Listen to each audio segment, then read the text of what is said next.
Okay, good, right? Thanks for coming again. This is, I think I was expecting less people. That's great. So I will start with introducing myself, and we will do a tour of all of us. My name is Burak Arikan. I'm an artist working with complex networks mostly, and developing software and technologies, and using social and political material as my work, content for my work. Yeah, that's basically what it is. And this workshop is something we've been doing with Zeyno for a while, the past more than 5 years now, I think, with different people around the world. And the purpose is basically, as you probably read about this earlier on the website of this workshop, it is about using complex networks creatively and critically, for your own purposes. Okay. Maybe. Hi, I'm Zeyno. As Burak just explained, I've been working as a researcher with Graph Commons since 2011. Currently, I'm doing my PhD at the New School for Social Research, and also teaching at Lang, and also doing an integrative fellowship with Parsons, and also working as media editor at Public Seminar, the online magazine of the division of New School for Social Research.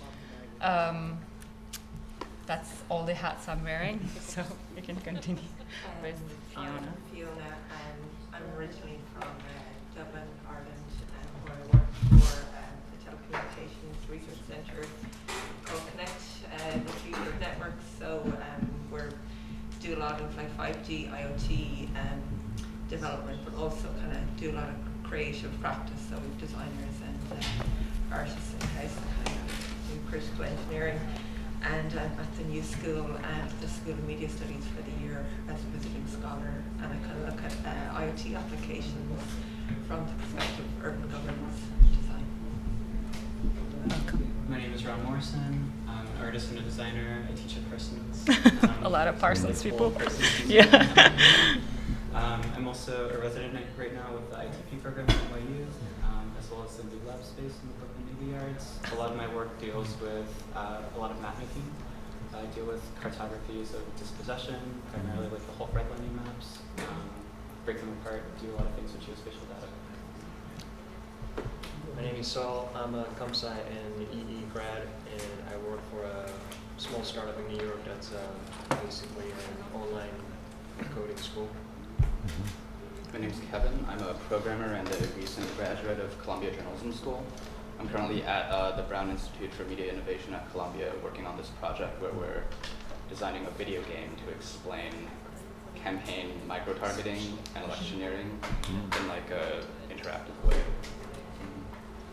I'm Dan. I'm a journalist. I work for a website called The Trace that reports on guns, and I do data journalism and data visualization. Great. I'm Justin. I'm an artist and technologist. I also teach at Parsons, and I'm currently at a place called New Ink, and I focus kind of on critical cartography, and right now I have projects focused on fake news. Hi, I'm Sam. I'm an academic editor in mathematics, and I run crypto party workshops in the city, mostly at the Brooklyn Library. My name's Chase. I work on a trust and safety team at Kickstarter, and I really enjoy using graph models for mapping user networks. My name is Saran. I'm a recent political science graduate from Wesleyan University, and I also work at Kickstarter on the trust and safety team, doing a lot of mapping here. My name is Anna. I'm a recent graduate from the MCC department at NYU. After that, I was at the Berkeley Center at Harvard, just working at a place called the Green Innovation Lab, where we focused on building new tools for archiving. And I'm starting a job doing data visualization at the New York Times next week, so this is pretty this workshop. My name is Alden Jones. I'm a master's student at ITP at NYU. And most of the work I'm trying to do is on machine learning algorithms and identity. Yeah, my name's Dave, and I'm an artist based in Liverpool and a PhD candidate at Goldsmiths, University of London, in the Visual Cultures Department. And my research is around medieval monasticism and digital networks. I'm Vado. I'm currently building IT systems for the Shed, which is going to be a new center for the arts in Europe. Currently doing the in the arts. Cool. Thanks, guys. Welcome, everyone. I think the structure of it is basically, you can see from there, we're going to start with a little lecture which will introduce some of the ideas and with some examples. And then we will do hands-on mapping, basically, which is with paper and pen for maybe half an hour. And in that level, I think we will do a lot of group work. It's better if you can get together and group, brainstorm together about your ideas. Then we'll have a break, then continue with the Graph Commons platform, which is an online tool for mapping data and graph data particularly. And then finally we will present our little sketch maps models to each other in the last 13-minute section, and then we'll finish. Okay, it's more or less the structure. One little note, we usually use the whole day, so it's kind of this condensed 3-hour, fast version of it. But we'll try to get all of what we usually serve. It's a really compact serve to you here version too. of Yeah. workshop. So let me start with that. So let's start with the understanding the complex networks part. So basically, when we talk about networks, as some of you know very well, we're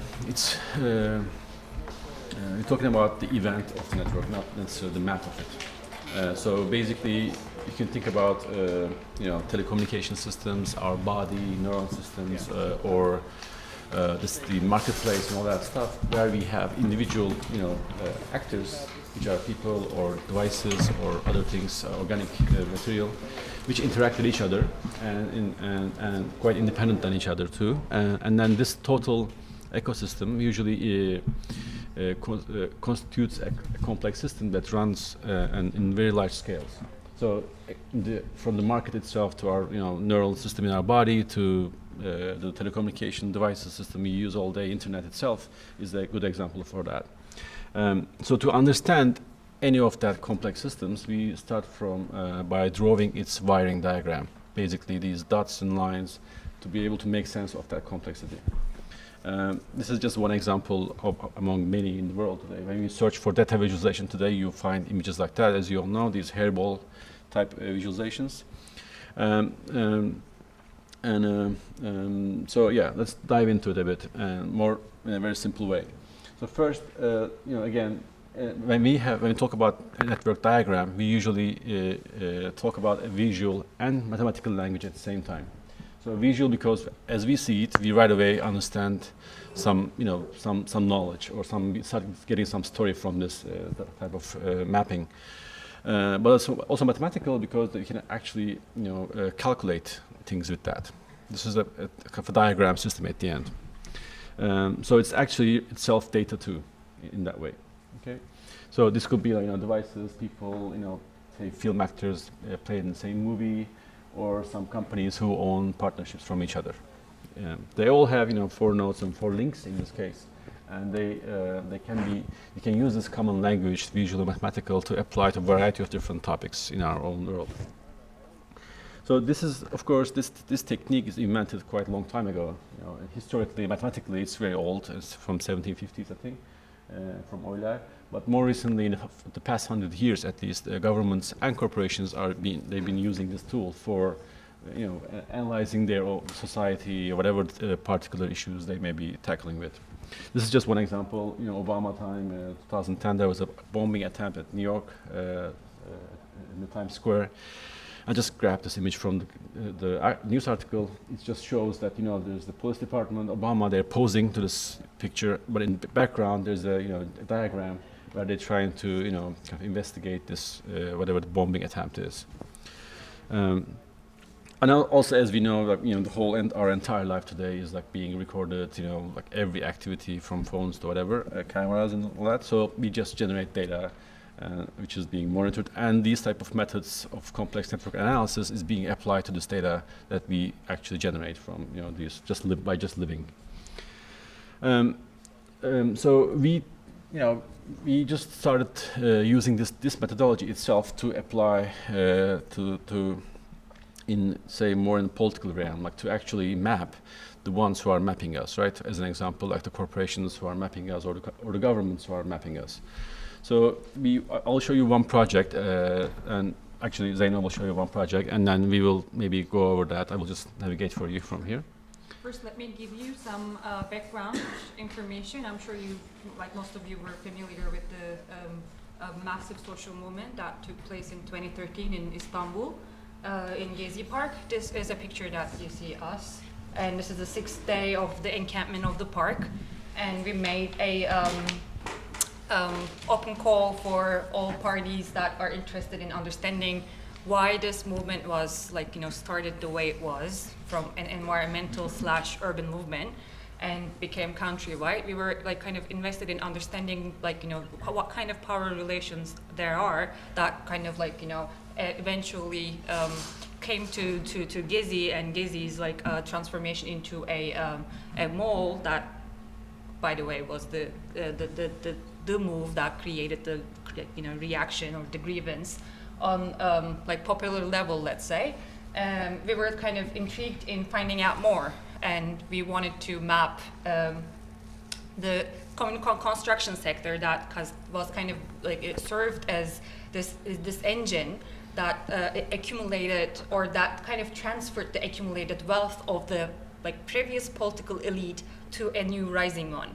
And it was in the Turkish context, the political elite that I'm talking about is, if I'm sure for all familiar, is the AKP, is the Erdogan's party, kind of like this moderate Islamic party that kind of manifested itself in gentrification and this mega projects that kind of focused its attention on valorization of public space, right? Kind of dispossessing the city urban folks of their common areas. So we gathered in the park in the 6th day of the encampment with bunch of people, bunch of folks, experts from different different backgrounds, from sociologists like myself to software people to even journalists, lawyers, geological engineers, and bunch of different types of folks. We gathered in the park, and we first put down who are behind this bigger picture. Maybe if you move on, we'll have the types, I think. So we first wanted to understand what kind of field we're looking at. What are the critical relationships that maintain the interests that kind of eventually dispossess the city urban common area, valorize it, and dispossess it from the folks, right? So we sat down and we realized there are construction companies, there are companies that are in partnership with them, which don't appear to be the primary stakeholders of the bigger picture. But if you dig in, you realize that they are the actual transformers of the space. So we put down, we just kind of had this critical gaze at it, and we listed the taxonomy and taxonomy of actors that have critical relation to this network of interests, right? Network of contractors and contractees that change the space for the habitants of it. And as you see here, there are government agencies that contract out, right? There are companies that receive these contracts and distribute to smaller or companies that are contractor companies of the main corporate umbrella corporations, let's say. And there are of course some turning points that I'm just not going to go into detail, but at one point the construction or any corporate entity, they were allowed to own media outlets. So a number of the construction giants, let's say, also are they have investments in media sector, and it also like showed us this like a kind of self-fulfilling like loop of discourse, and how they kind of like maintained this kind of developmentalist discourse of city, right, by also owning the media outlets that they kind of like have to like counter if it like weren't theirs, right? I think also one more thing about this, like when we talk about actor types, we don't necessarily talk about only government organizations or companies. We also talk about people, and as well as legal items, like the law concessions that are in the law. So in this case, a node or actor is usually can be a person, an organization, a place, a board member. Can be very specific, or like a concept too. So it's really just it's like drawing an image, just really abstract. Likewise, relationships, like they can be in multiple levels. We will come to that later, I think. In other words, you can like merge like different types of data and different types of actors in one canvas, and make sense of a really complex issue that you would not be able to put your finger on easily. And in the context of our very, very massive social movement, we wanted to put our finger on that complex like relationships of interest, and that's what we found. Maybe if you move on, we will see how we compile data. I mean, it's important to mention that there are resources for this type of work. It's obviously scanning the media in general, all the news articles are like basically data sources, as well as government databases when you can find one. It's useful for contract databases and stuff like that. Also the company websites, like a construction company usually advertises their project, saying, this is what we've done, they are proud of it, and it's a reference for us usually. So it's kind of like we did not scrape any data. This is all like human labor, what you're looking at. So it's all like human mind filtered, right? So you make sense of the political process step by step by like looking at like who owns what together, because that creates such a like a platform for them to also like like act together in a concerted fashion in terms of like designing the city or valorizing the city space and dispossessing it.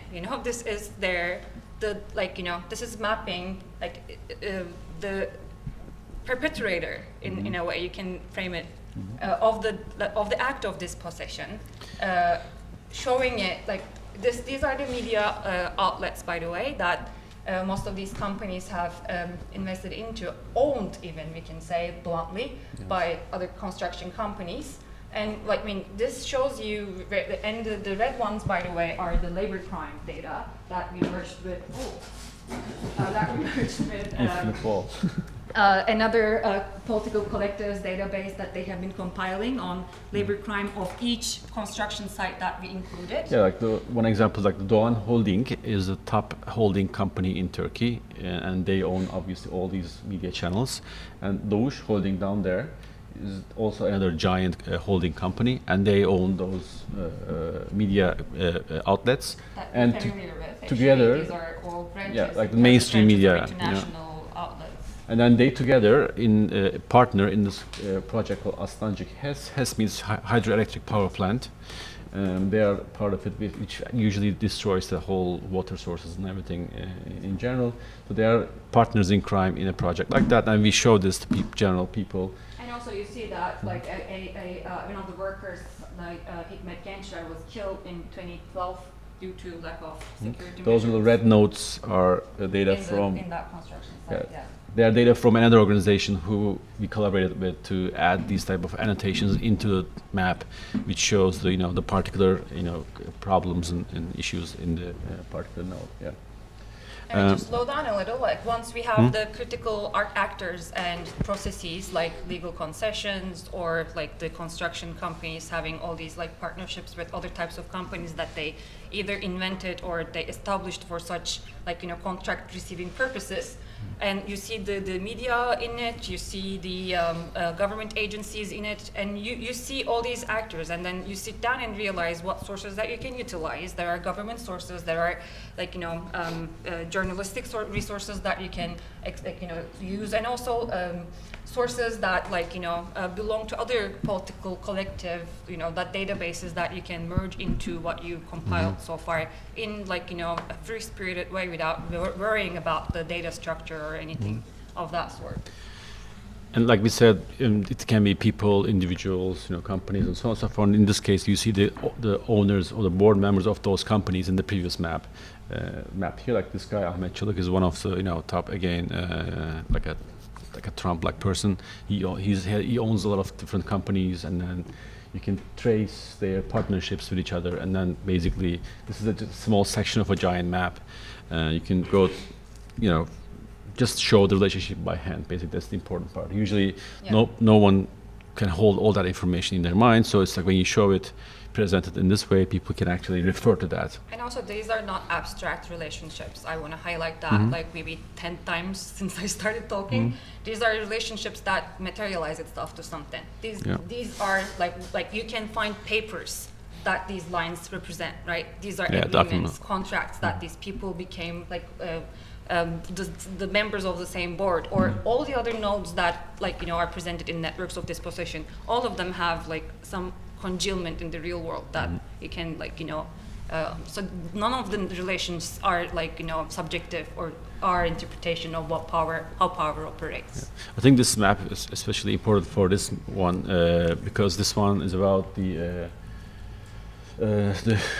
minorities in Turkey, like minority classes. These are usually non-Muslim people, Armenians, Bulgarians, Greeks, and so on. And the government in Turkey actually applied force to take these properties from them. Confiscated them, basically. And in this case, the green dots represents an Armenian foundation, which owns all these properties. They are basically individual addresses. And then some of them are actually owned by Hazine's treasury of the Turkish government today. So there was an existing data research about this, which is done by the Hrant Dink Foundation. It's an Armenian journalist who was assassinated some time ago, and so they do research about Armenian culture and heritage and all that. So it's their research, and then we used that data and added some more on top of that, kind of the properties of Greek communities, the properties of the others, and made this map of who owns those. Which government department actually owns that particular property today? So the confiscation took place early Republican era, 1950s. 40s, 30s, 40s. Yeah, multiple times. Yeah, and then the properties were actually they were supposed to be owned by the minority foundations, but because of the confiscation, it belonged to the treasury. So it kind of shows the path of them, confiscation. I think it's important to again mention here that once you make these relationships visible, it's the whole point. Actually, people start discussing it. Before it's in our minds, we know some of it partially, from the news article we read maybe 1 month ago and so on and so forth. It's always like that. But when you register them like that, it becomes a reference point, very useful for the general public to always refer to. So there's some examples from This is, by the way, right after the movement, a couple of months later, we exhibited it in the biennial, and it really created, and because of the movement also, people were fresh in terms of realizing what type of block that they're facing, that resisting towards. So that kind of made them really interested in understanding who's that block. So we kind of presented this material with multiple, media, from print, high-resolution prints to large prints to this type of interactive screens where people can actually play with these relationships and so on and so forth. And one more thing we did is very important, I think, because the maps are quite big, and they are actually not representing any story. They are representing a world of stories. So what you do, what we realized very quickly, is that general public audience, when they see them, they encounter them, they're like, what is this? Very complex, I don't understand anything. It's a hairball, just close the browser, right?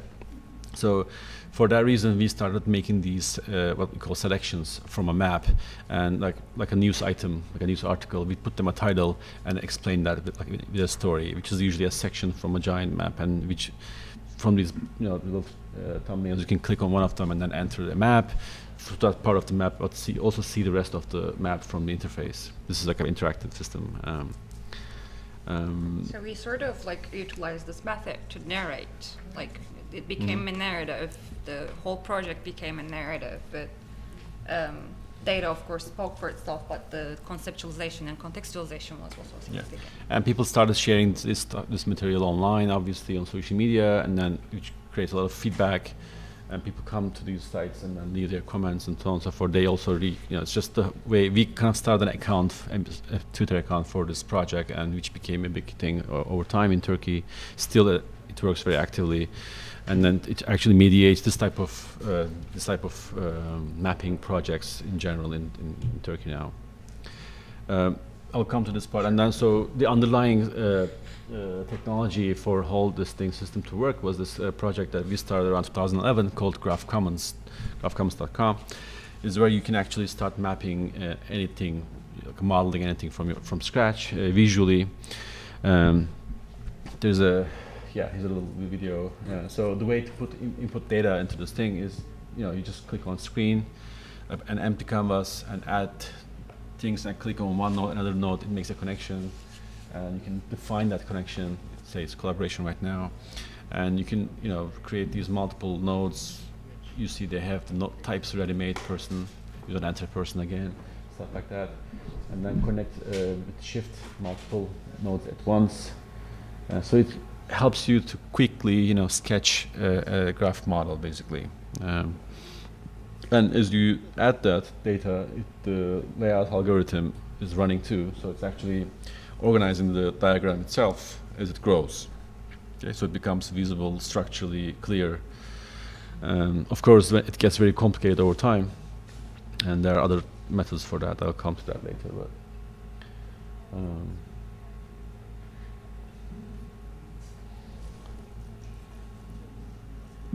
and of course, we haven't done the whole project like this. It's very hard because this is really for modeling some ideas initially and to share with some people, because it's also collaborative. These are like Google Docs. You just open one canvas, you can share it with people, you kind of map together.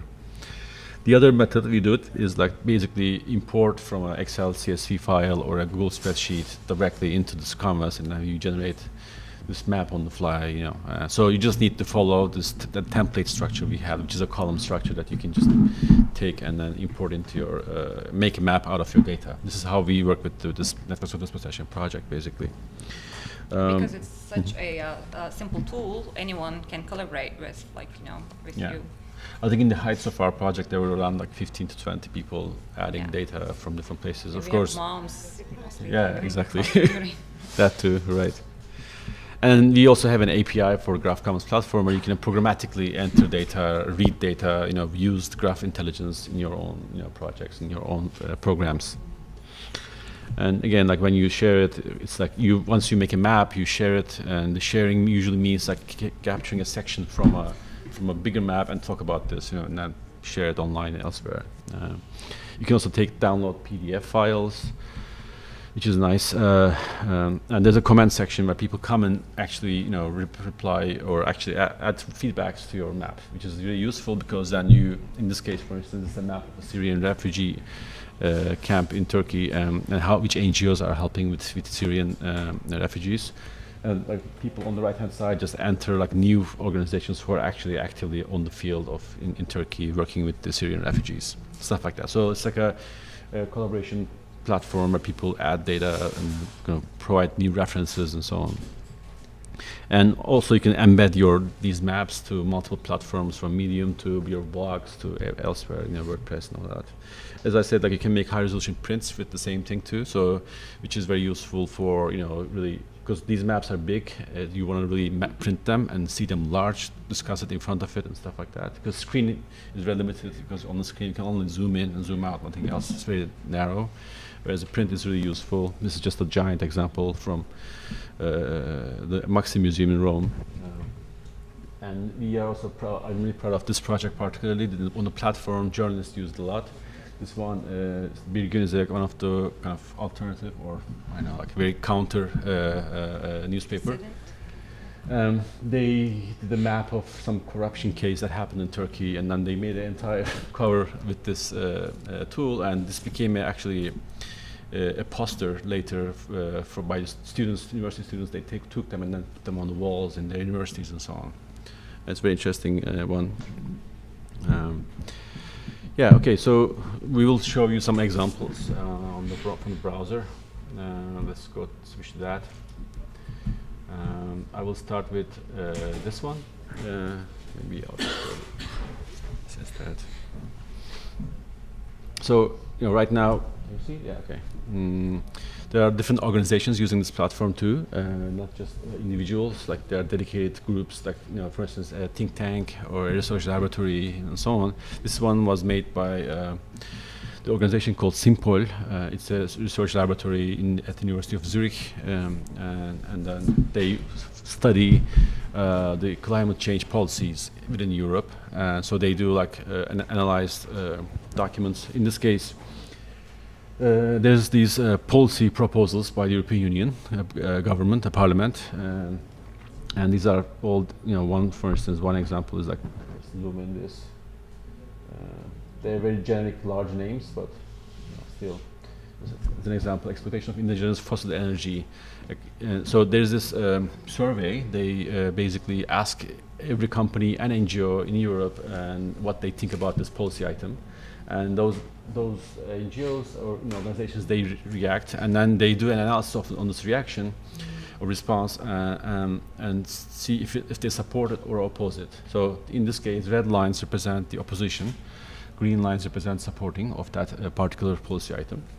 So from this you can see, some organizations like BAS, Fortum, etc. These are oil-based companies. They are opposing this policy item. They want to continue exploiting indigenous fossil energy, basically. Not so surprising. But you can see in this picture the entire story like that. I think we have one story about that. Like for instance, NGO responses, particularly not companies, on this same item. So you can see on the left-hand side, these organizations, mostly NGOs of different type, from unions to just grassroots, all kinds. They react to this, and you also see many NGOs are like-minded on most of the policy issues. They kind of either support or opposed altogether. But there are some of them which are very interesting, like they're tiny groups, or actually groups which are different than the crowd. For instance, NOAA, Friends of Earth Denmark, it's a grassroots organization, and they, as you can see from here too, yeah, they, let me see, yeah, they are opposing these three items, like this one, and this one, and so on. So in a way, I'm just demonstrating this how you can actually navigate on a map and tell a story next to it with using this tool, and let's look at another example. This is the Syrian refugees. Again, the map I showed earlier. These are different cities, like Gaziantep and Hatay and Şanlıurfa. They are on the borders of Turkey and Syria. And usually in these cities, there are these refugee camps, actual, container camps or tent cities, where, for instance, we can look at one of them. This one, for instance, tent city, another tent city, container city, and so on. And the other nodes in this map is a bit complex, but are representing international organizations, local organizations, or national organizations. There are different types, and if they have any support for that city or that particular camp, it's represented here with a line. Like for instance, UNDP works with EFAD, the Turkish organization, and the national one. Obviously, they work with UNHCR, which is very active in different cities. They support each other and so on.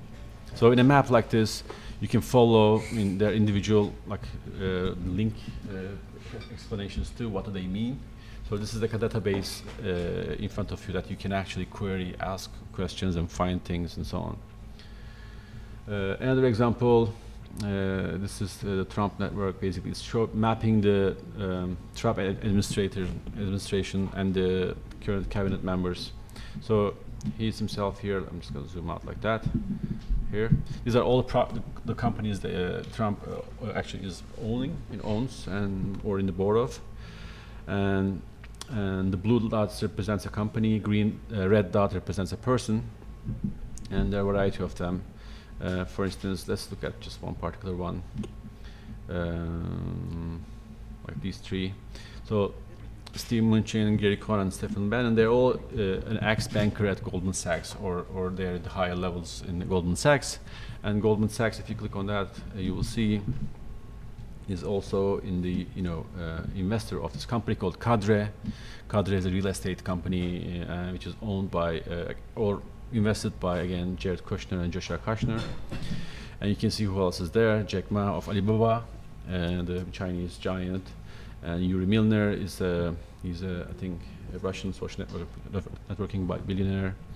And Cadre is also invested by Thrive Capital, which is the Joshua Kushner's investment capital company, venture capital company.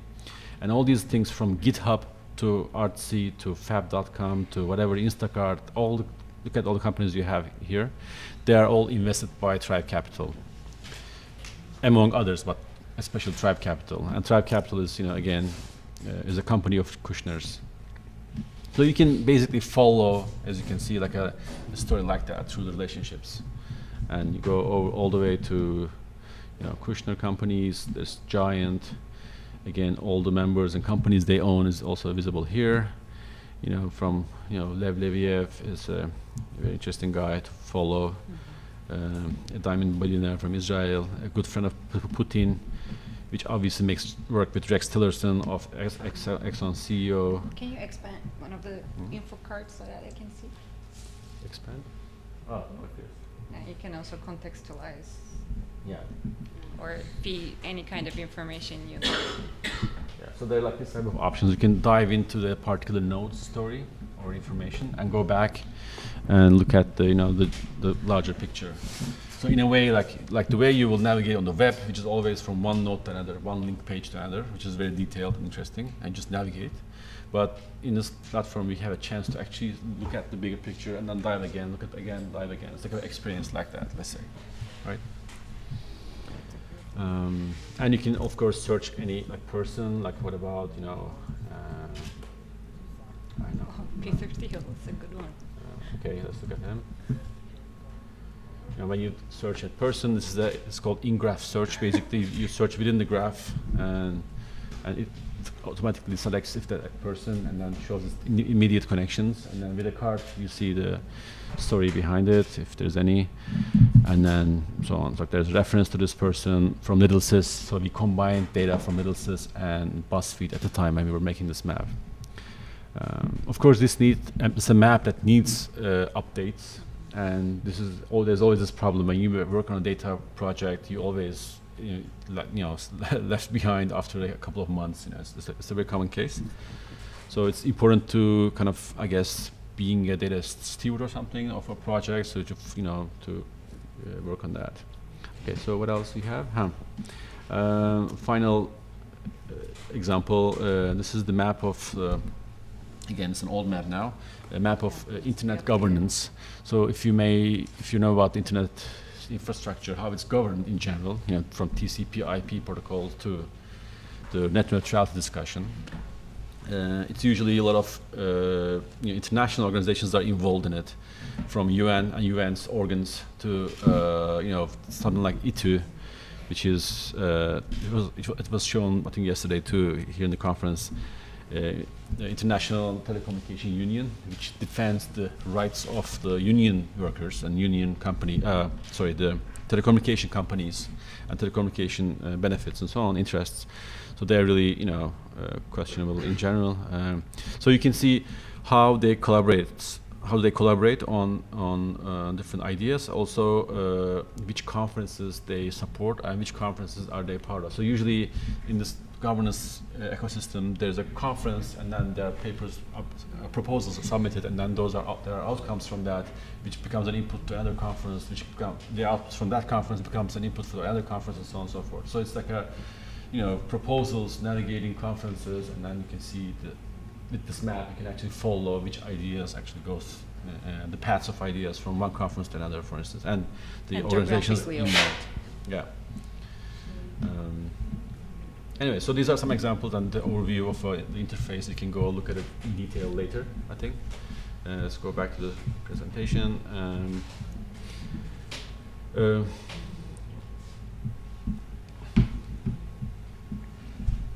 So we'll finish with some ideas of how to read a network map. Some of you may know about this if you're technically involved in this type of field. So let's say this is our social network here, in the conference, or people who know each other well. So when you want to read a network diagram like this, we understand every node is a person in this case, and the connections between them is their, say, close friendship. So the first thing you look at when you read a map is the number of connections a node has. In this case, it's kind of visually clear. The lines coming up from like a star from a node represents the centrality. So we call them degree centrality, which is basic number of connections a node has. The second thing you look at is the between centrality, which is like how much you're a bridge between two communities or two clusters. This is, as you see, this person has only two connections, but it has a very important position, location within the network. So they actually are very powerful. They're not having just two connections is not a thing. It's actually which two connections are is the most important question. So in this case, this person, imagine you had another person like this one here, who would create a second bridge between two separate communities. So these people have power of basically being the information brokers. So they actually in this case, for instance, they move the information from one community to another, as an example, if it's a social network, right? Or the disease. Or the disease, or it can be really anything. So if you remove that person from there, there will be a disconnection between two communities. Or if you add a second person, it will actually reduce the power of this person. So bridges are very important, and you look at them and you identify them like that. So these two, degree and between centrality, are very visually clear to see. You can, from any map, you can read it if it's well-organized layout diagram. But there's something called closeness centrality, which is not so easy to read visually. You can only find them programmatically with algorithms. It means basically a node, how much a node is close to all the other nodes within the network. Okay, so this is we count the number of hops from one node to another node, and that we aggregate them, and then the total sum usually gives it the total distance of a single node to all the nodes in the network diagram. It's important because, for instance, this type of metric is used for, in the case of an epidemic, for instance, a virus spreads in society, in a community. You first find people who have the closeness centrality high, and then put them into a quarantine, because they are the most capacity to spread that virus, for instance. You can think of it like an information case. Then this person is probably the visionary of the whole system, because they can see all the they have access to all the other nodes closer than the other ones, and so on. And finally, an obvious one is the cluster we have up there. These are obviously the closely connected nodes. They form a cluster usually, and they are important too, because we want to actually label them, we want to highlight them, we want to understand what they are, why are they together, more close to each other than the others in the network, and so on. And finally, we have something called structural equivalence, which means those two nodes up there, they have the same type of connection within the network. Usually these people are similar. If this is a social network, they are very similar. They have the same type of friendships in the network. And this is very common to use in, for instance, social media. For instance, when you are recommended a Facebook friend to add that as a friend, this is what they use in general. Plus many other metrics probably, but this is the big core idea. They find the structurally equivalent people. Based on that, they recommend you a person that's actually very close to you based on their connections. So the thing is, like, I showed this because you can use the same technique if you don't know about it before in any network diagram, any network data you have, or any graph you have. So to think about, so we're going to start some mapping here today, and to think about,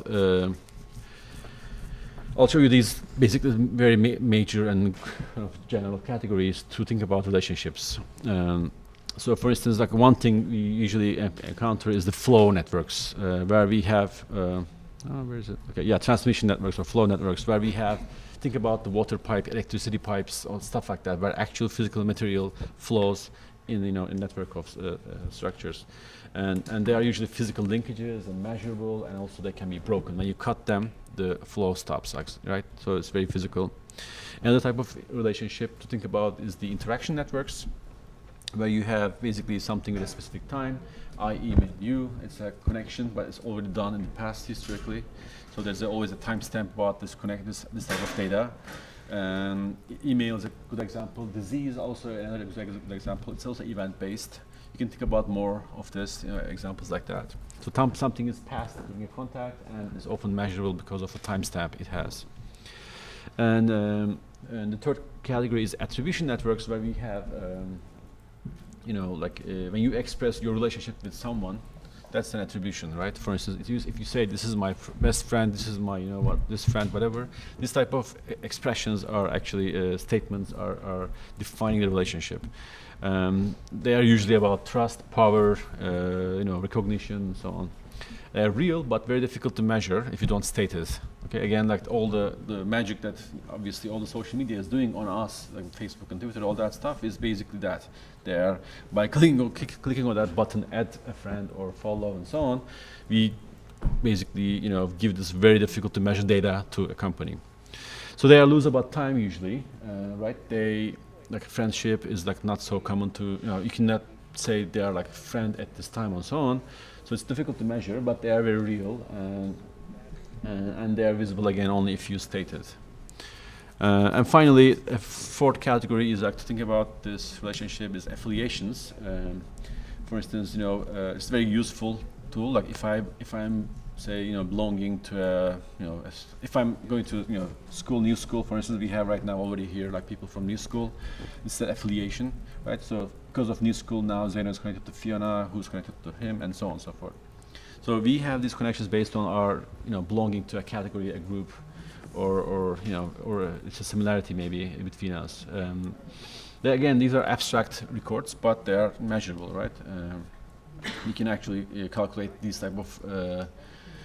We can collect this type of data from the general, data, the web in general, let's say, because things like LinkedIn, company websites, organization websites, they always contain data like this. And final note on it, this is the last slide and we're going to finish it.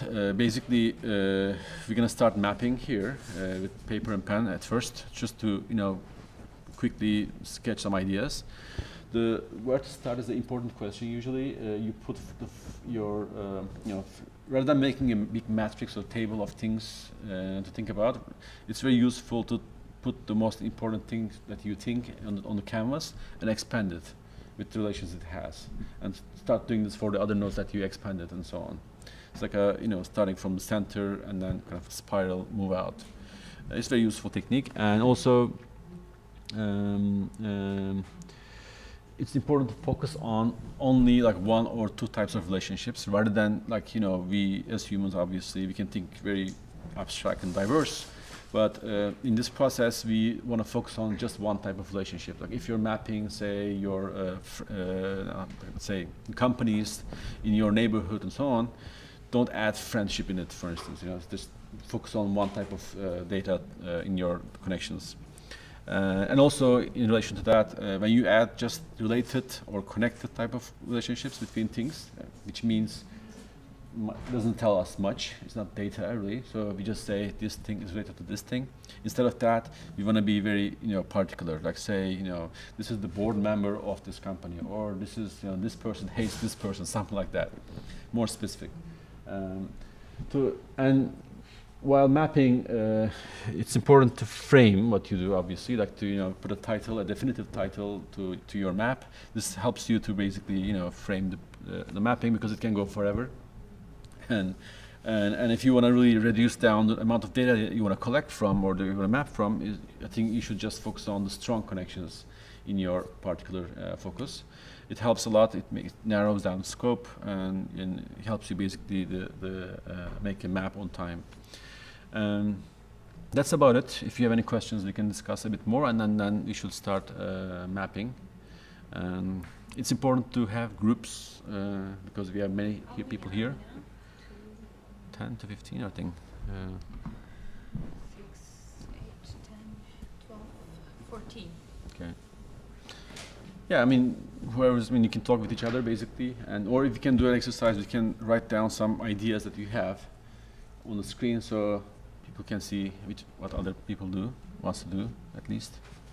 But before that, if you have any questions, we can just go over that and then see what from all this material.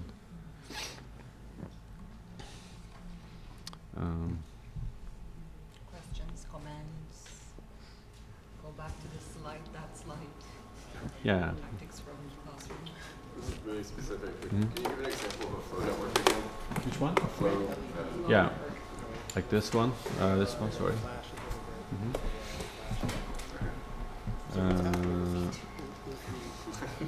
Yeah, I mean, see. Almost. But I have a serial like. I think usually if you think about things like the highway system, flow network too, right? Or water system is a flow network. Or yeah, obviously our body is full of that.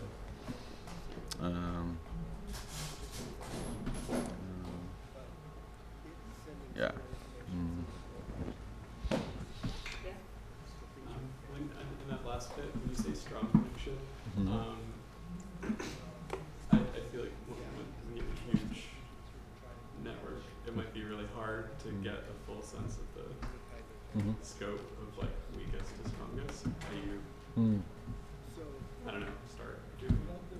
How do we start doing it? You mean? Or like, if you said map only the strongest connections to keep things manageable, but unless you have a sense of like the full range of like what defines or whatever, like how far is it can go forever in strength, or like is there a range?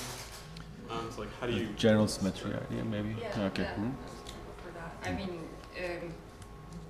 when you think about networks, especially when you work with social data, like we did, for instance, in the networks of disposition, you kind of like assume that it's flat, like all relations will matter the same. But some relations are more obvious in like discursive and social and political terms than the other ones. Like in the networks of dispossession terms, there are like a very, very big mega projects that like a reasonable person would be like more intrigued to grapple with. Like where that massive capital come from. For instance, that's what we did. We started with like the biggest capital. The project with the biggest capital, and concentrated on that firm, and then looked at the other firms that they're like are co-owned, and then moved to the other big shots, and then as you weave the relationships, it then becomes like sometimes you make sacrifices because some of the big companies or big influence, strong relations or the nodes of those strong relations might not be connected with the other ones. And you just have like this free floating unit sometimes, but usually use your own social and political and cultural filters, I would say. Yeah, I think scale is a hard question in general, but when you think about relationships politically, at least membership, partnership, or donation support, campaign support, stuff like that. It's very like campaign support is an example. It means money, so you can say I'm going to look at only the campaign supports over $1 million or something like that. Or you can, if it's a board membership, you can say if you have data too. I'm going to look at the board membership for the past 5 years, stuff like that. I think data is usually will drive your mapping too, because data will be the type of data that you can find will be, I think, the driver of how your map will be in a way, unless it's an abstract, space. It's a different story, of course. You can do also more, I think, abstract things in general. Smaller note on that, like when you're dealing with problems, like data comes one step later. You come first, like with the problem, and you frame the problem in a structure, and then. I think one nice exercise to do here is to type some ideas. I just opened up this one. One more comment. Sorry. Okay, go ahead. Through the platform, do you share the data sources that generate those maps? Like are those open?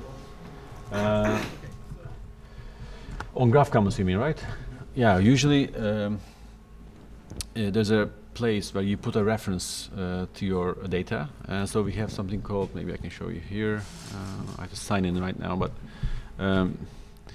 there's a place, so to the graph description itself, we always encourage people to add their maps. So when I make a map, I put a reference always to data sources, because this is the only way of really checking it, you know. Makes it defendable to the general public, but not everyone does that. People make poetry too, and with maps. It's just, you know, very broad use case. So there are like options to put references to each node and also to the general graph within this platform. On the interface level, at least, is encouraged. In the projects we've done, we like gave multiple references to each data point. For that project we showed, for instance, the first thing is reaction from the people who are opposing the project. Obviously, it's a very political, you know, high tension space. Oh, where did you find the data? I mean, how do you prove it? And we just showed them the links to each. Almost every node, we have more than 600 companies there. Every node is referenced to multiple sources. With that, you can defense it. Yeah. And which creates legitimacy, adds legitimacy to your project, and becomes, you know, generates more followers and so on and so forth. Because there's also a human component, we checked each other's work. Like whoever mined the web for, like, you know, constructing these relationships, we checked each other's 50 top, for instance. So it's like multiple eyes also like read these data in our cases, but in the platform it's messy. Yes, as Burak said, there are even people who wrote poetry in the platform. Yeah, it's used by the artist community, artists, creators, and stuff like that. There are so many different ideas. I just showed the ones that are kind of relevant to the conference here, and that you can check online with search engine. There's so many material, thousands of graphs actually. Not everything is complete again. It's always models level. Sometimes it's very complete. You know, people do full-on functional graphs, which are very useful. They're very good references. Yeah. Any other question or comment before we move on? All right, I have this proposal of coupling you. We can be like in twos or threes. And we're going to concentrate on a topic that is of your interest, and then we're going to do hands-on mapping with the, like, you know, basic idea that we have, like simple taxonomies and simple relations. So yeah, maybe we're going to have to like move here. our laptops, and I have the Sharpies and the. There you go. And maybe it's better to be in threes, but we're not like divisible by three, right? So maybe twos. Should we collect some ideas here first, so everyone sees what you guys are interested? It's very useful method usually. Like any ideas right now that you want to work on? I can type here. Mappable ideas. Shoot. One thing I was thinking of was alt-right Twitter trolls. So they have these networks where they communicate with each other. Trolls, right? Trolls, yeah. On social media in general. Okay. And right here. One was player and money transfers between platforms. Okay. And the other one was websites and data tracking services that those websites use, like Google Analytics, and basically the relationship between websites and data services. Especially in soccer field? No, anything? They're completely unrelated. Like tracker, website, embedded trackers in the websites, right? Okay.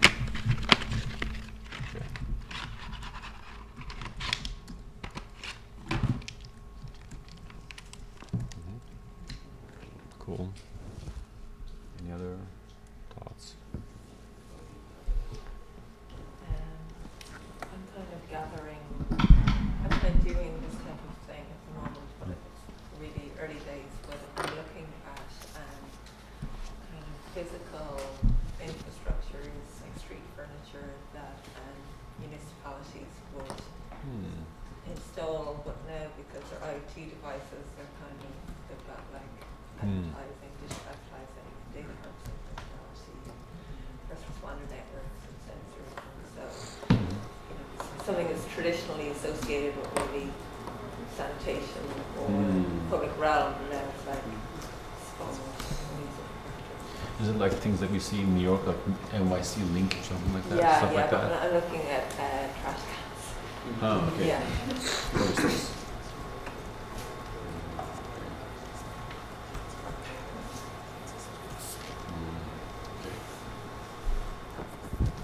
So, I don't have, this is just something that came, an idea I just thought about, and I don't have it phrased very well, but I'm thinking of like major foundations that give out grants to people, and then, that, I mean, that's good that they do it, and I'm not necessarily getting at something like really bad here, but perhaps we could map like, if a person gets a grant, then, do they like get more like who gets them when what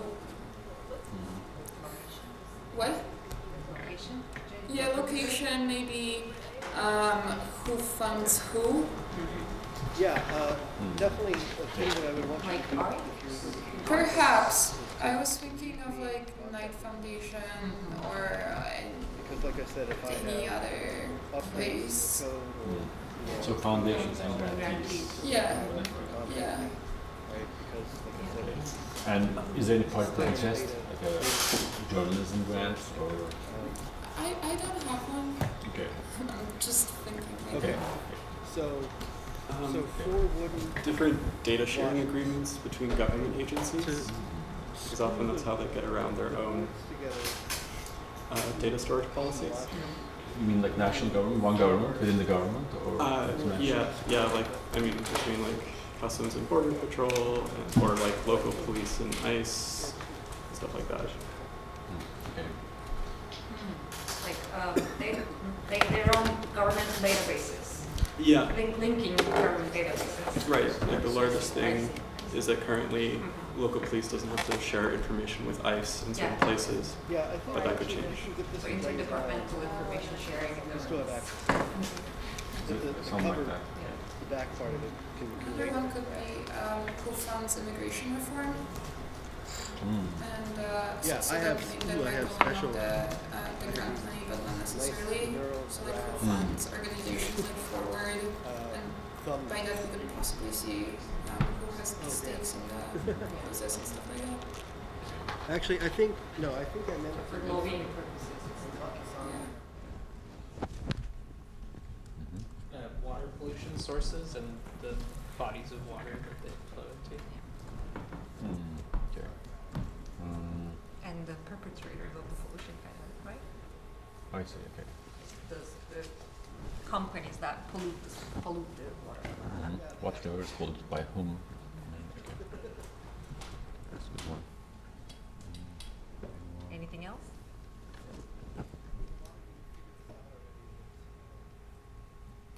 How many do we have? One, I don't know, two, like- 3, 4, 5, 6, 7, 8. We can do like 8 groups and have them. At the end, like if you don't have a clear idea yet, you can join one of these mapping projects, basically. And the idea is, by the way, not to complete a map within this 1 hour, just to make a model. Yeah. And what are the types of data I'm looking at? How are they connected to each other? The links, the types of links, basically between things. What is the And that sketch itself is enough, I think, at the end. And then with some populated with some basic data, so that we can talk about it. Shall we then? Okay. Well, I'm just gonna leave it here so we can. Yeah. You can say I'm water pollution, I'm this, I'm that. We can gather around each other. Okay.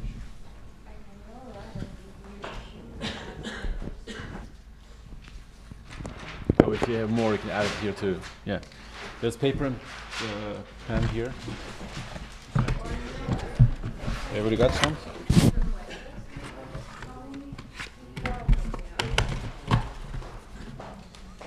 Your pen.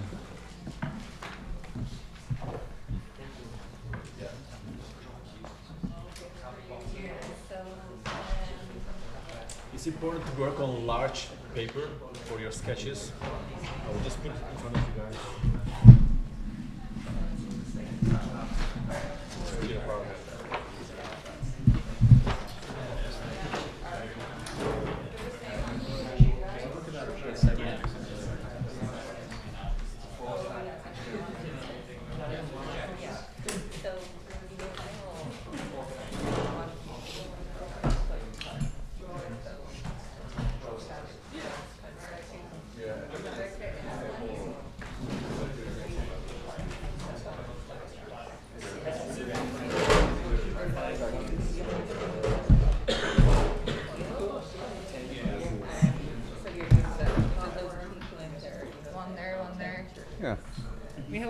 actually one more of those.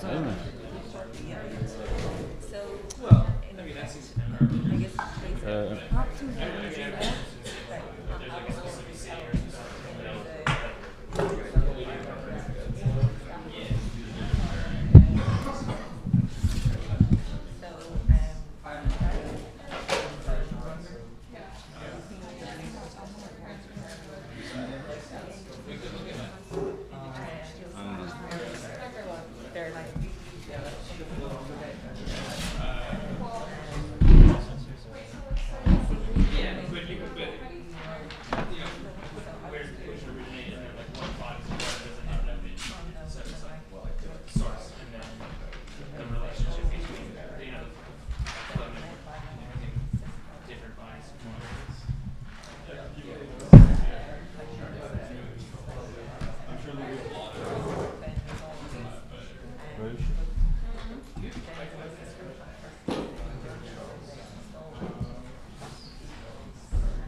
Kaça kadar yapacağız? Bunun içinde 5.30'a kadar vakitleri olacak yani.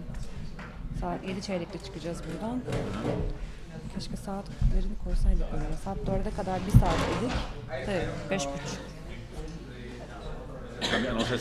Guys, let's try to. Can I have a moment of attention? Let's try to put some models onto the paper and start looking at them like 5:30. So you will have like 20 minutes of working on your sketches, and then we can move on to the graph comments.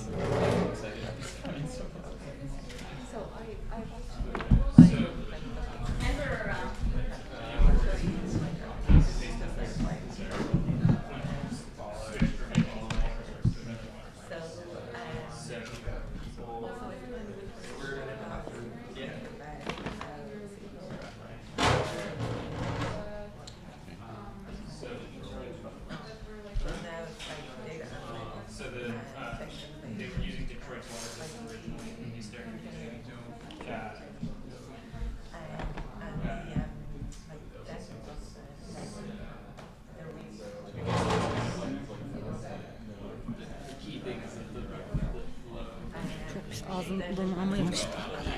Suyu var mı?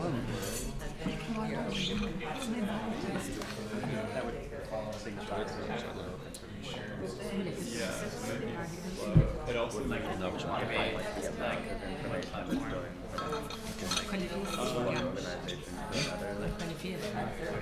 think we could do that. I feel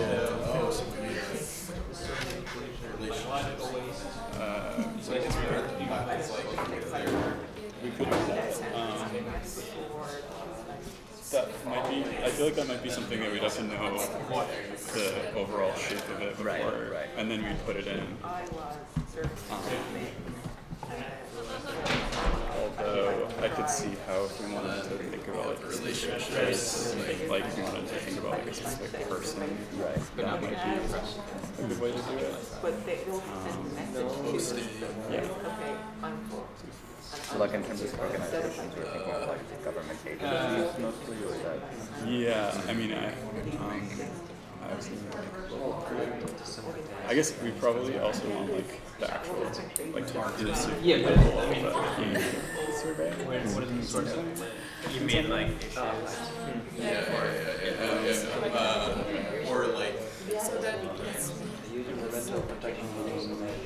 Right, because they're like key source of the data. Yeah. But isn't that because it's the pipes that people's homes, but then there's something about the water that's causing like targets? Yeah, I mean, for organization, I was thinking it's a bit weird because I feel like you might need like, I don't know how to think of it, like parent, or like there's like local level stuff, there's like federal level stuff, and then there's like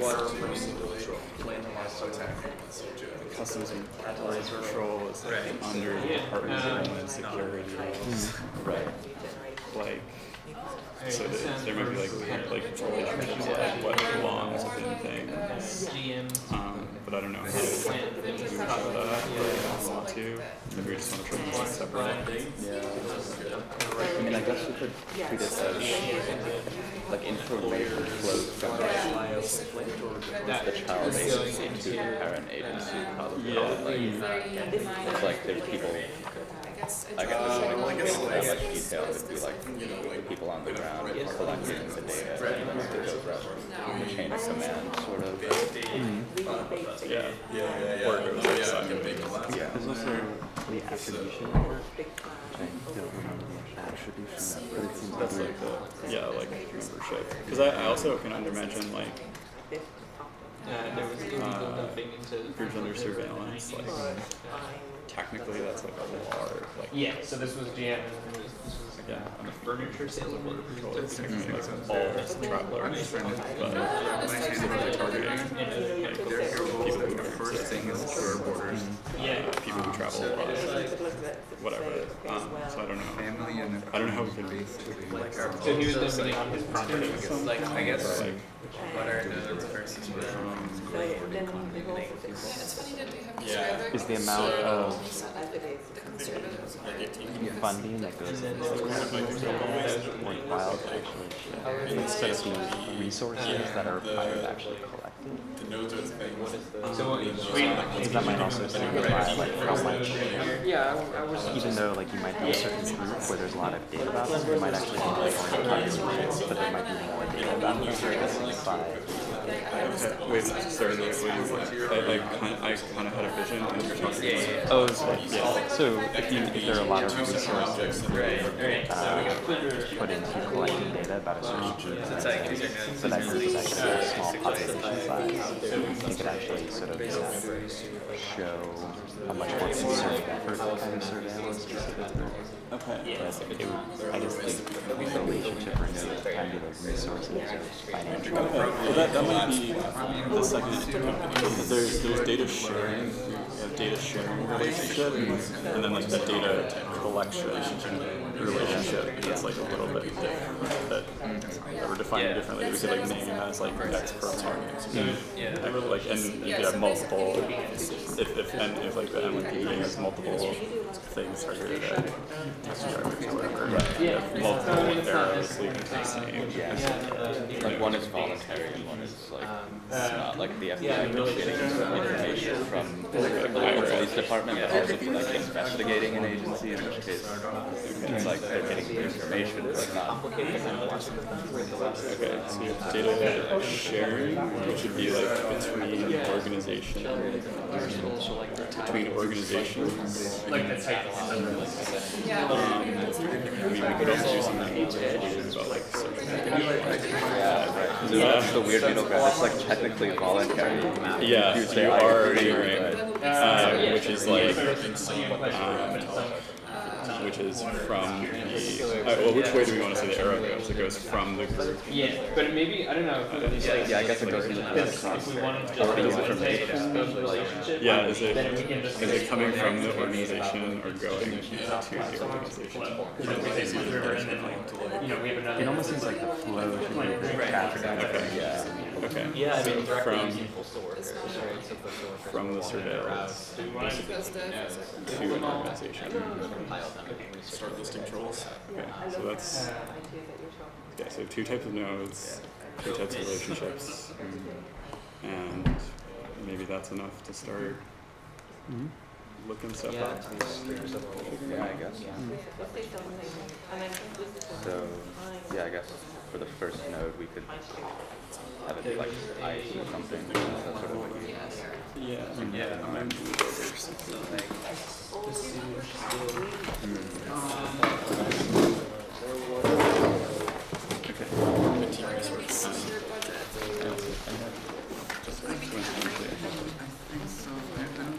Box full of supplies. Whatever is there actually. That's very fortuitous. I mean,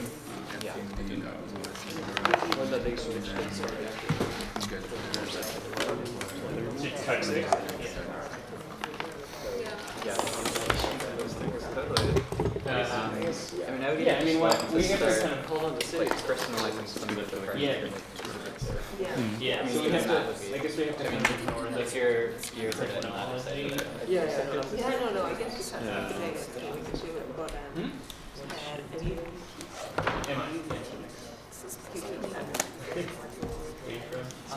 Yeah, so we can actually sort of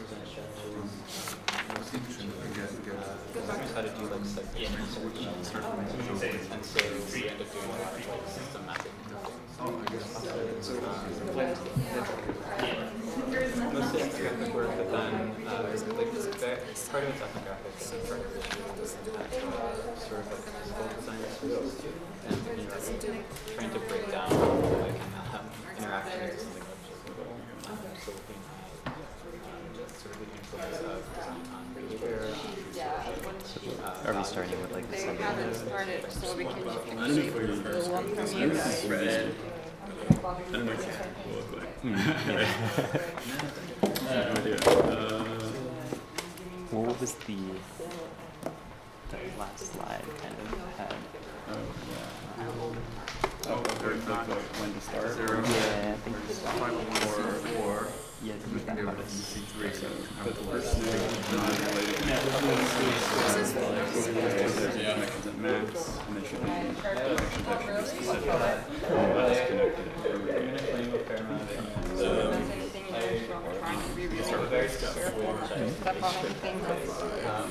But we could do that. Yeah, maybe let's start with Let's start with the floor.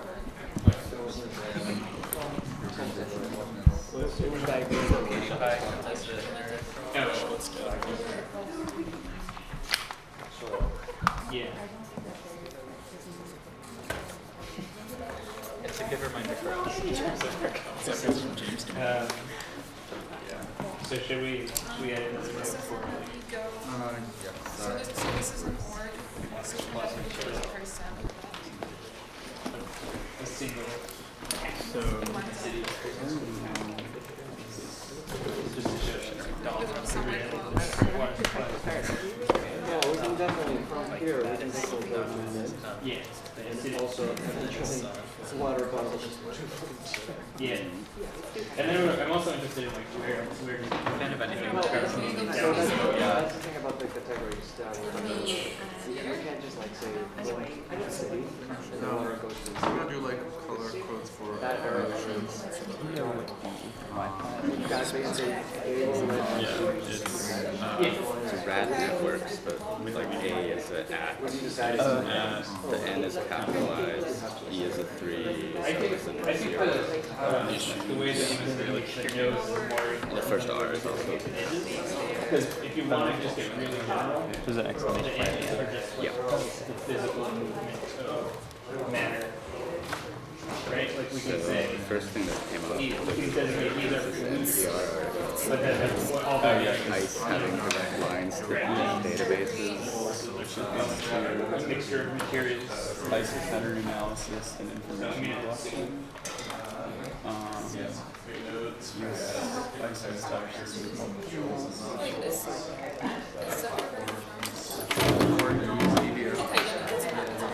ICE.gov has a law enforcement information sharing thing.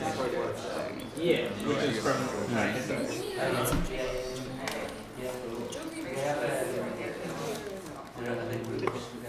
yeah, so we can have Lake Huron controlling water system.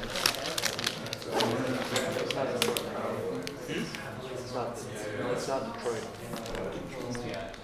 It's not the river, it's a company with that name. Right, so like the municipal.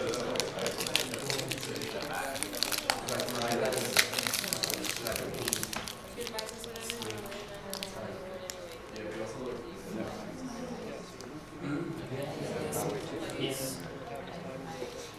A lot of bottles.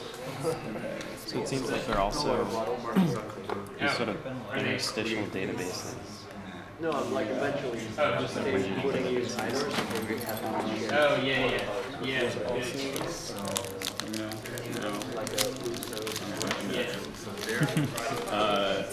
So We can have one ICE to that information. flowing into the from Alright, we have 10 more minutes. data repository, unclassified information. No, Never forget. From this is what you're prisons, DEA, FBI, martial arts. So like a bunch of agencies all put their data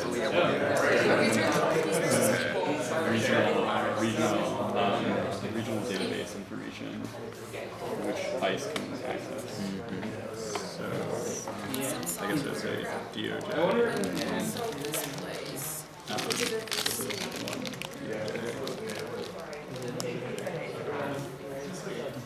And they get that from. That's the name of a company. Oh, that's, yeah.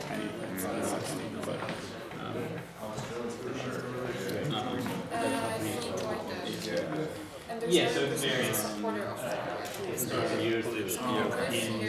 where do you find it? Mostly FBI.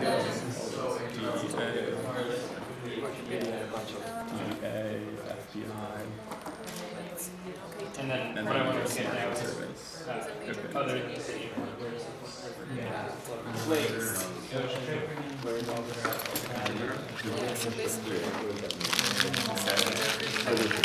so flow of so basically water in the case of the lake or sedimentary explosion to go around. Maybe like it's important to fish. Like,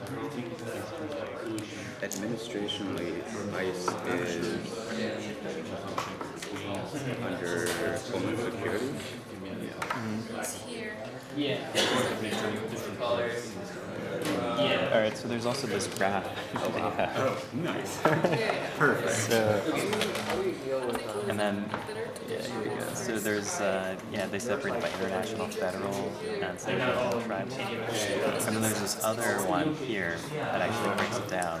I don't know most of these.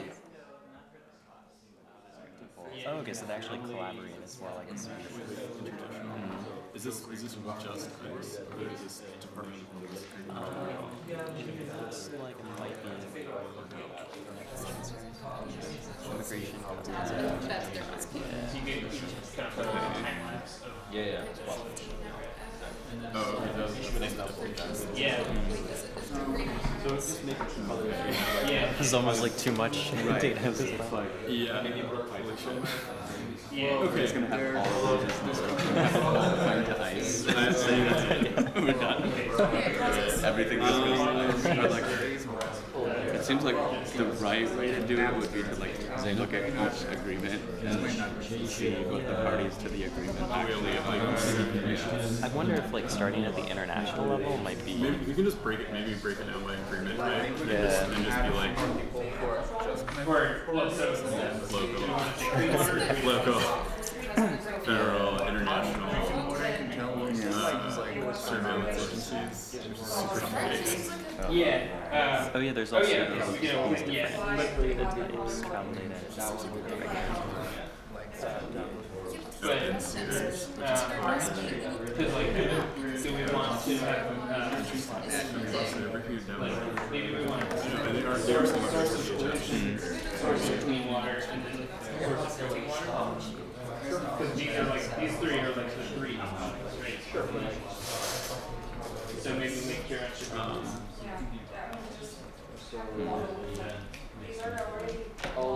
So about the LES service partners getting data. Yeah. So this should and then we can have we should look at what body part they need river so we can have that. The thing where it says their access is limited to. Their arrows going both ways. Oh yeah. So they're sharing information with each of these. I was thinking blue like water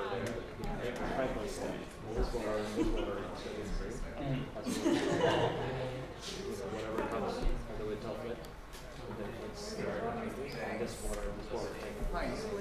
So mapping disorganization in the US. DOJ is It looks like this is completely dominated by Which one was this? So I was going to say federal. just been noticing So this is a these are the companies and these are the main connection Maybe forward US or green, and then connection to companies and the big DOJ, or sorry, this is the federal? we're mapping. We're basically mapping. That's nice. It shows the power. And so each of these places gets information from different. So, or they're saying that they also collect different types of data. So this is the data that you just get from here, and this is the data you Yeah, so they give these, they basically give us like non-classified information, but like record. I don't know how to show that. Oh, that twice. It's like, should that be? Yeah, for now, If we did it as edges, like the type of data, we could draw multiple. Right, like the type this way, but it's kind of The other kind of node we had in mind was like information sources, right? So this would be like travelers, and criminals, and like subjects under like whatever the subject of regulation. do you want to put them here? Federal.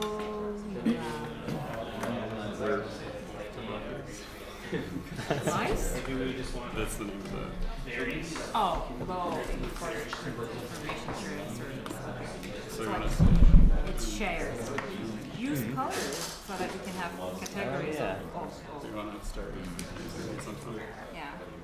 Okay. So what were you mapping? You were mapping information sharing relations, right? Yes. I would suggest title. What would the title be? This case, it clears the mind, gives you. It'll say flow information.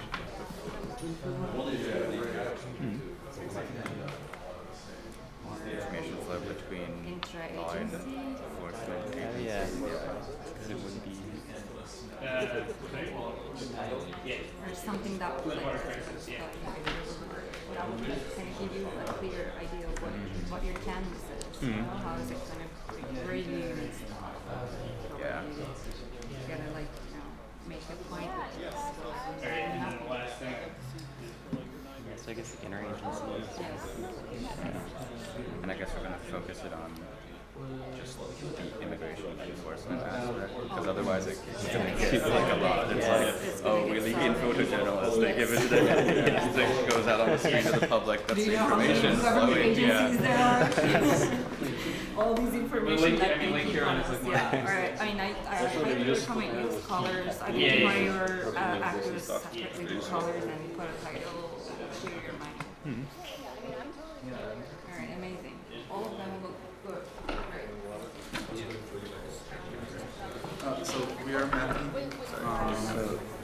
I'm just wondering if like corporations, is there like two different systems? Like there's both one DOJ and the LEIS, and So we basically started. Good idea. it seems kind of redundant. Like they're like, let's just have two data shares. What is the third?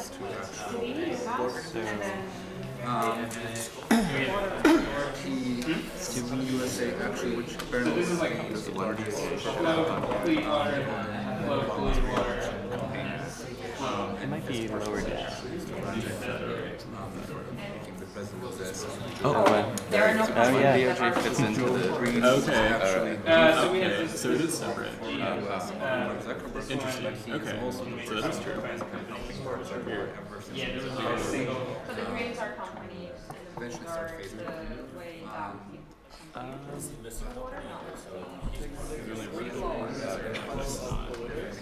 we added a song up because a bunch of other people like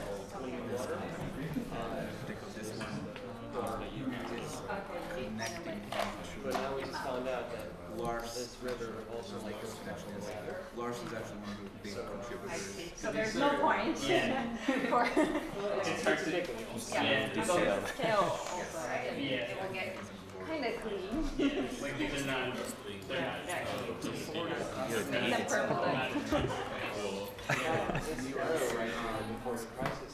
From like a very broad Okay,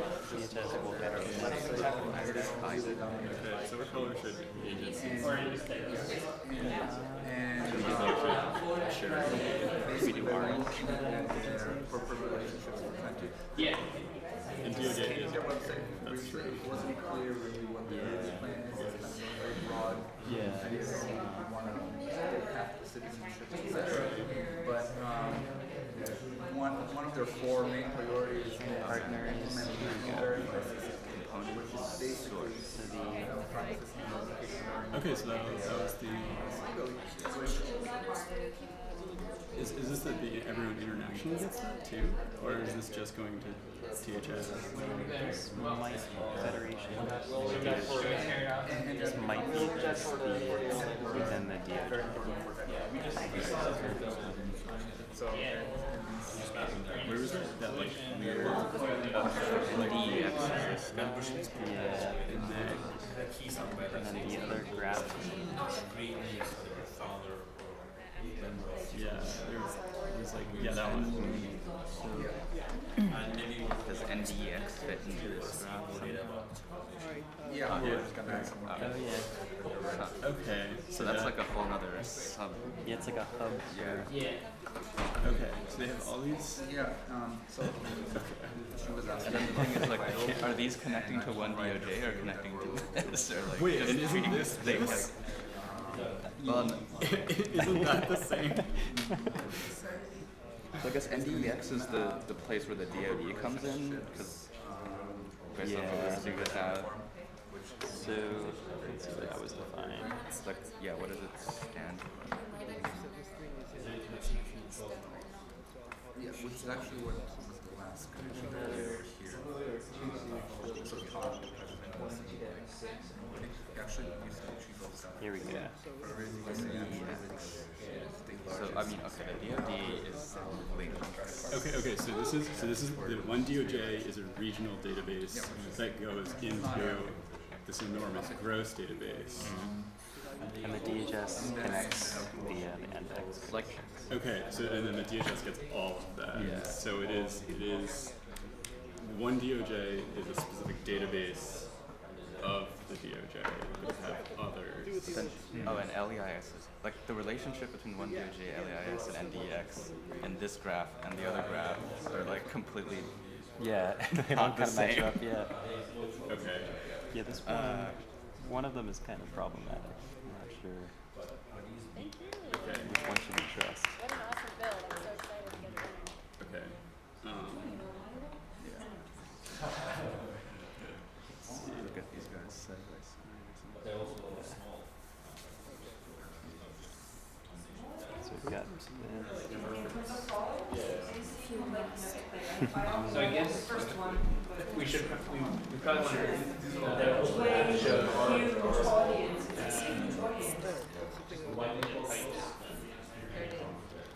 And there was that other one. That's oh yeah, the one. Yeah, this Okay, so let's start. Let's do it again. Alright, so this one and the first one. So what should I start with? Yeah, but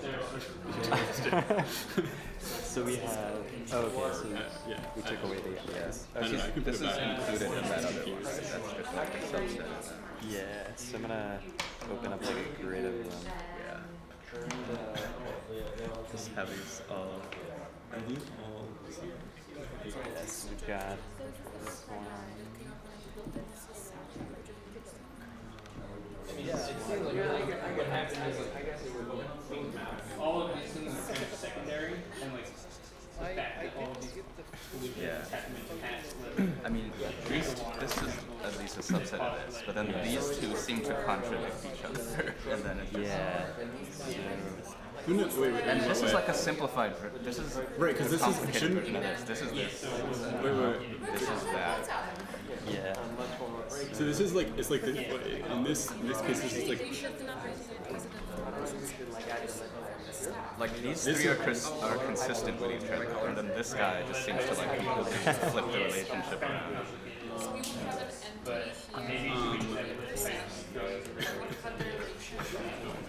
mean, I guess we'll go with these. Yeah. Okay. And then figure out what this to one do. seems to be specific to the communication protocols. Okay. So we'll start with the DOJ. Yeah. That sounds good.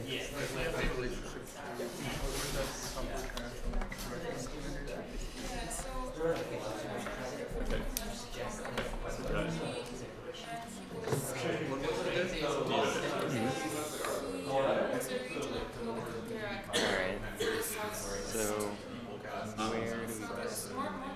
where do we go? They definitely share information with DHS. For sure. Somehow.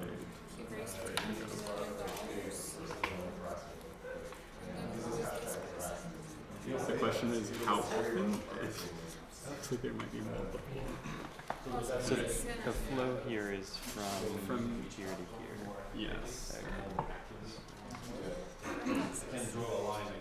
And the other one? That. So is DOJ this and DHS is this? Right, because DHS collects travel data. There's the and DOJ collects criminal data.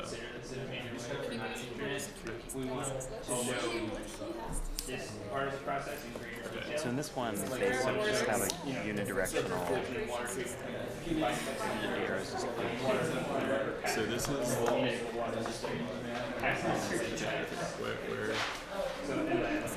where is this a separate node? Like is this a separate? Is it a separate I think what I'm seeing here, we're trying really hard to copy that. Trying to make sense of some of the data. They're not all consistent. Yeah. What is the topic? Data sharing between government. departments. Especially in terms of immigration enforcement. Very interesting topic. So these are those. DHS was what? Department of Homeland Security. Department of Justice. And they share. They have a share information sharing agreement. Travel data, enforcement data. I think we should put in where they get their data and where they get their separate. So we have. I would do like for instance one node for the topic, for instance law enforcement data or travel data or whatever data, and then see if these guys are interested in that. And this guy is interested in that too. And nodes can be connected, bridging the node itself between two different, so that we can talk about that. Or you can directly write here like travel between these two guys. Like you have to say travel between this and that organization, travel between this and that organization. So data type can be either link or the node itself, depending on your access. It doesn't have to be fully correct, right? I just make a sketch out of that, so this is your model. We're thinking to do nodes that were like groups of people. Data would be but maybe the type of data. Makes sense? I don't know. These three.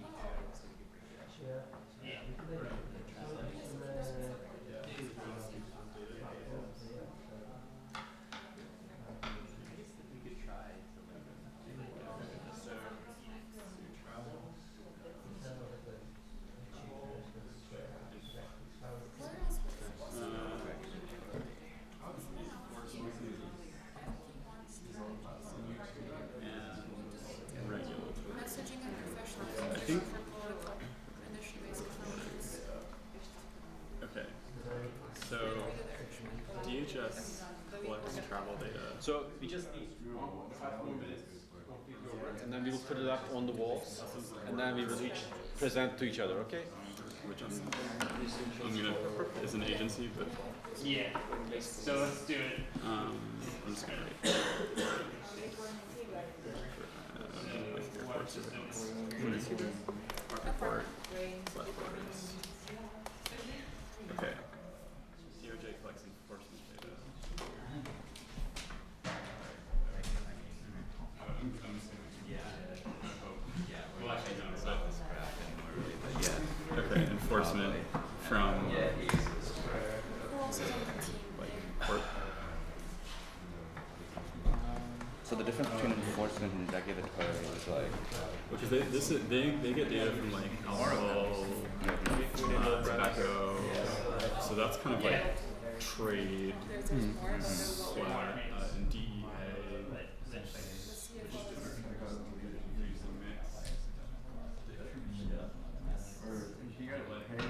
I think that's what that is.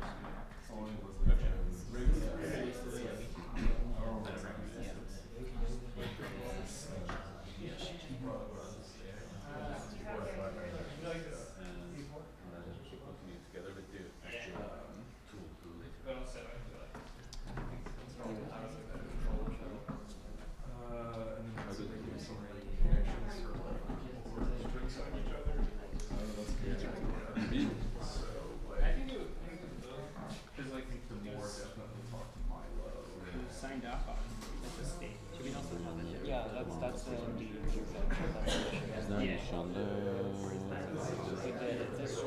Ne yapıyorsun ki? Login olmuyor çalışacağım. So that was kind of the state, right? The state Sen şifreyle, kendi şeyine şifreyle bağlı.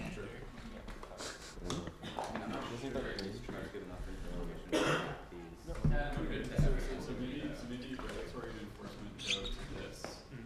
And you just say like this is from this data is from the state or federal. And then that goes to Department of Justice. Does that make sense to you? Yeah. You guys are done? You want to hang it up? Where's the tape? Sure. Make double table. Double tape yapayım değil mi? Ama ağzını şey yapayım. Ağzımla alamadım ben onu. Elimle yapayım. Ben sana veriyorum ben. Şöyle yapıyorum. Ben şöyle koyayım. Industrial tape'larımızı da çarpalım. Niye böyle gelmiyorsun?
One DOJ, LEIS. You continue drawing more, but you just have to start discussing them. This would up one DOJ regional, Tape here. Regional information. and then national scale is over here. There are the ones that I... Maybe index is like a more national Talk level, about and this. It just should be DOJ is right? local information. maybe it almost seems like because the national scale is I know, it's always, 200,000 users, and one DOJ is a subset. DHS will connect to established communities via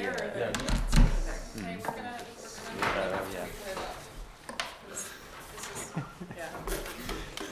This just has to be visually representative of Seems what like a you're going to be good talking about. That's kind of it. abstraction of How I this. feel. I mean, this is already not. Tamam, very bunlar old. yeter. 2 taneden So I yapışırız think we're zaten. starting to like pick at what this is getting at.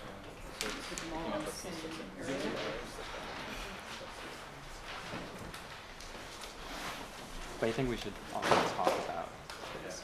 It's good that it's just faded. Right. It's nice to actually see that. Yeah.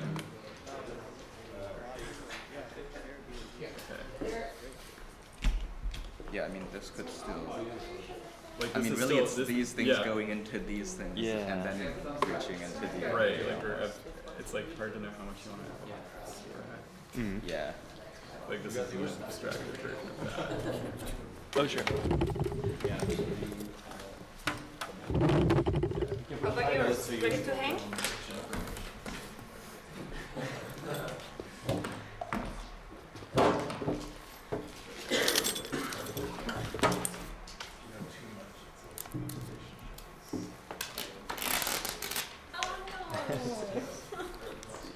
I'm a little.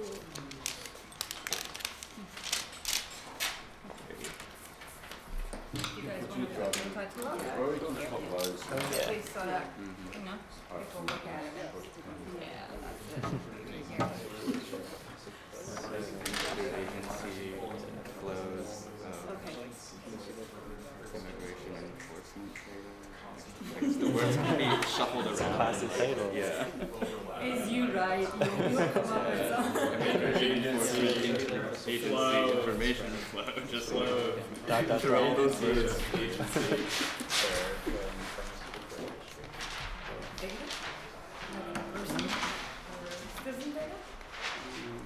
Not just citizens. Immigration data. It's not all It almost seems like data works since we don't know the periphery of it.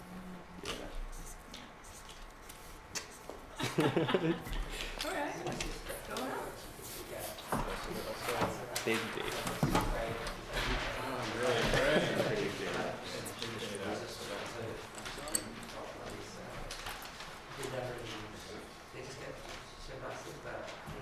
I wonder if that PDF was like a red herring. Yeah, it was like intended. Well, I mean, that's the thing also, like, that's how they do it. Yeah. I hope it doesn't actually. Yeah. Okay.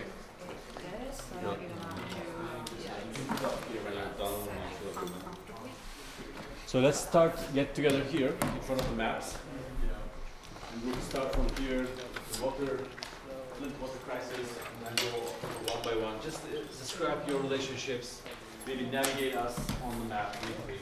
What's the story there? So we were looking at Flint water crisis and the sources of both clean water and pollution flowing into the Flint River. And so we kind of found a history of various incidents that have polluted, potentially polluted the Flint River, including GM plant in the 1980s, several major sewage spills, a single individual who dumped massive amounts of chemicals onto his property, which was into the river, and then ultimately the water treatment chemicals that the city put into the river in an attempt to clean it. So those green lines that are highlighted in green show sources of pollution.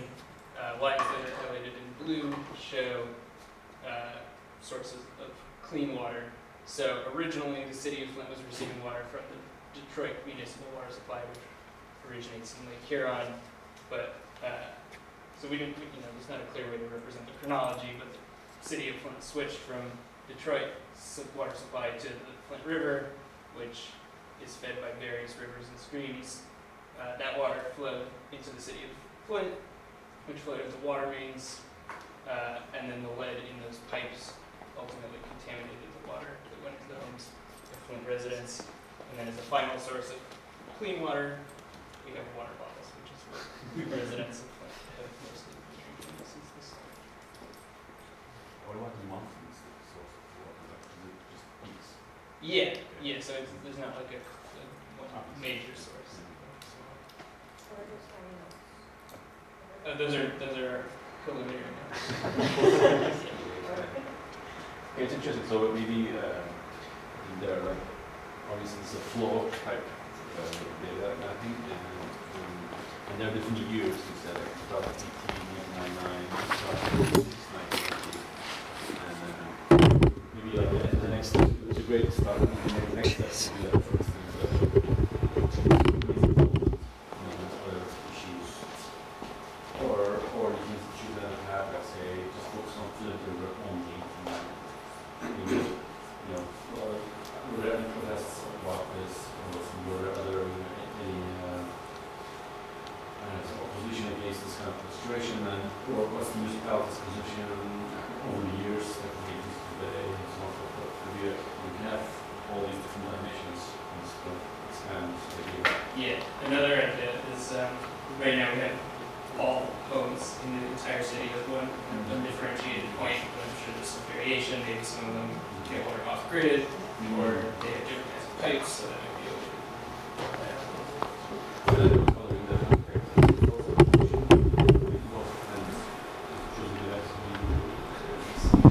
So like they were, while they were doing it, they realized that it's not actually that isolated between the water and clean water. So it's kind of like in moments. This the Flint River actually ends up flowing back into Lake Huron, so even the Detroit municipal water supply got a little bit of feedback. It could be also like a hierarchy of pollution that which house you see like constantly. Lastly, what's your data source? We looked at a few different news articles and Nice, great. So let's continue with the one conversion.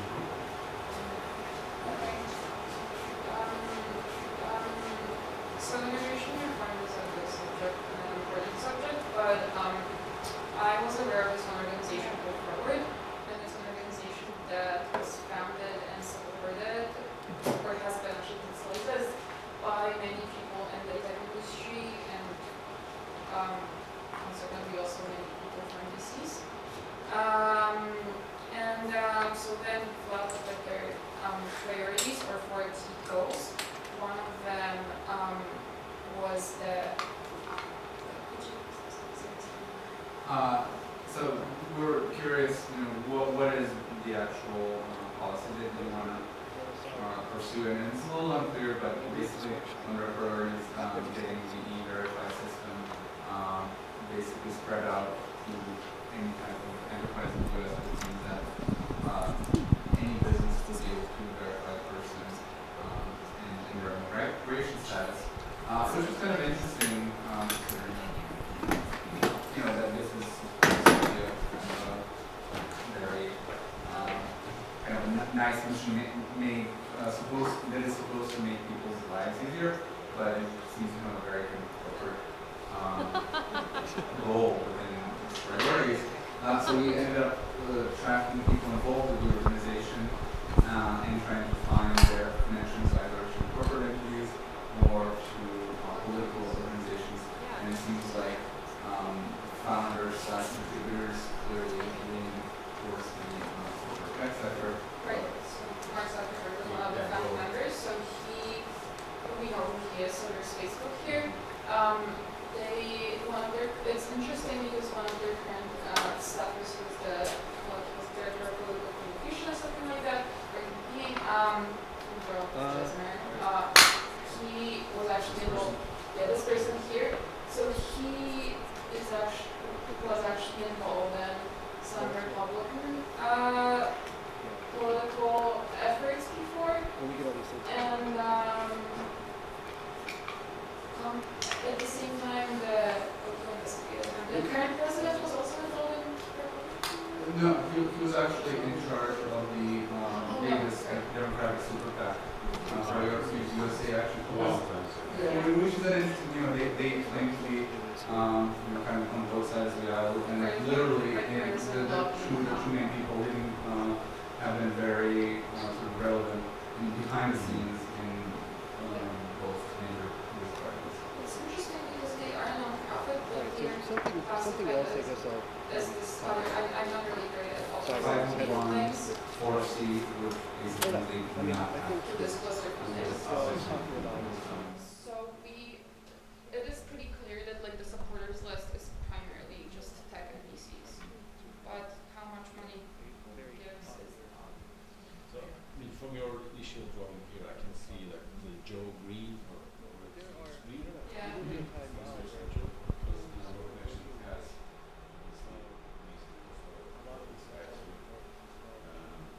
So again, like when you look at that lens of diagram, what you have is number of connections to the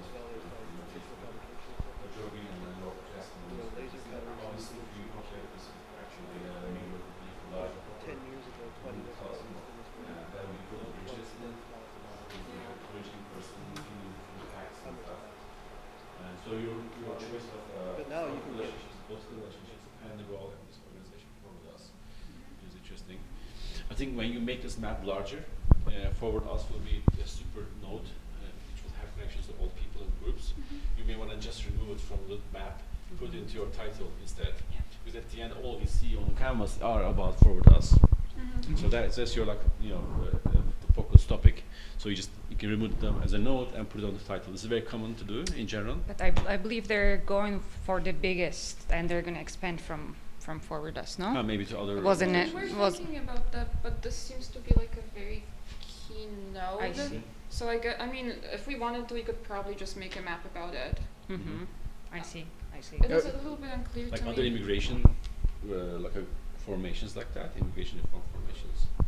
You mean like other Besides like the Forward Us, are there any others? There are. Yeah. Well, I actually probably should know more about them as an Okay, immigrant. just But it is a little bit unclear to me what you're suggesting, to remove it as a node and put it in the title. So then how would they be connected?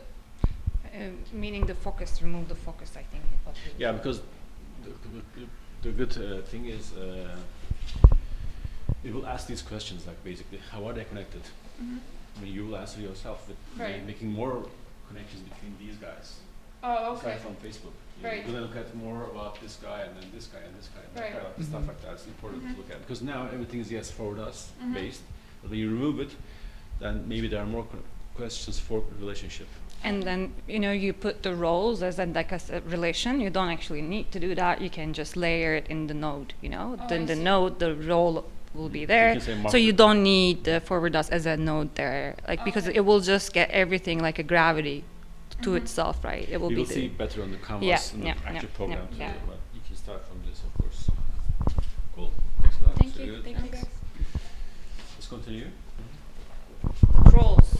Yeah, so we looked at alt-right trolls, and I think we had a little bit less of sort of like that grounding story when we started ours, and we went through listing just like a bunch of different trolls and different kinds of individuals that could be like related to them, as well as different organizations and platforms that they may use, and then tried to look for some stories within that. And so then what we ended up with was graphing a few nodes from our troll list, and then connecting them both to the platforms that they use and to one another with kind of this, we went for interaction/closeness. So for instance, in the case of Alex Jones and James Damore, like James Damore was this guy who got fired for writing some memo about something. And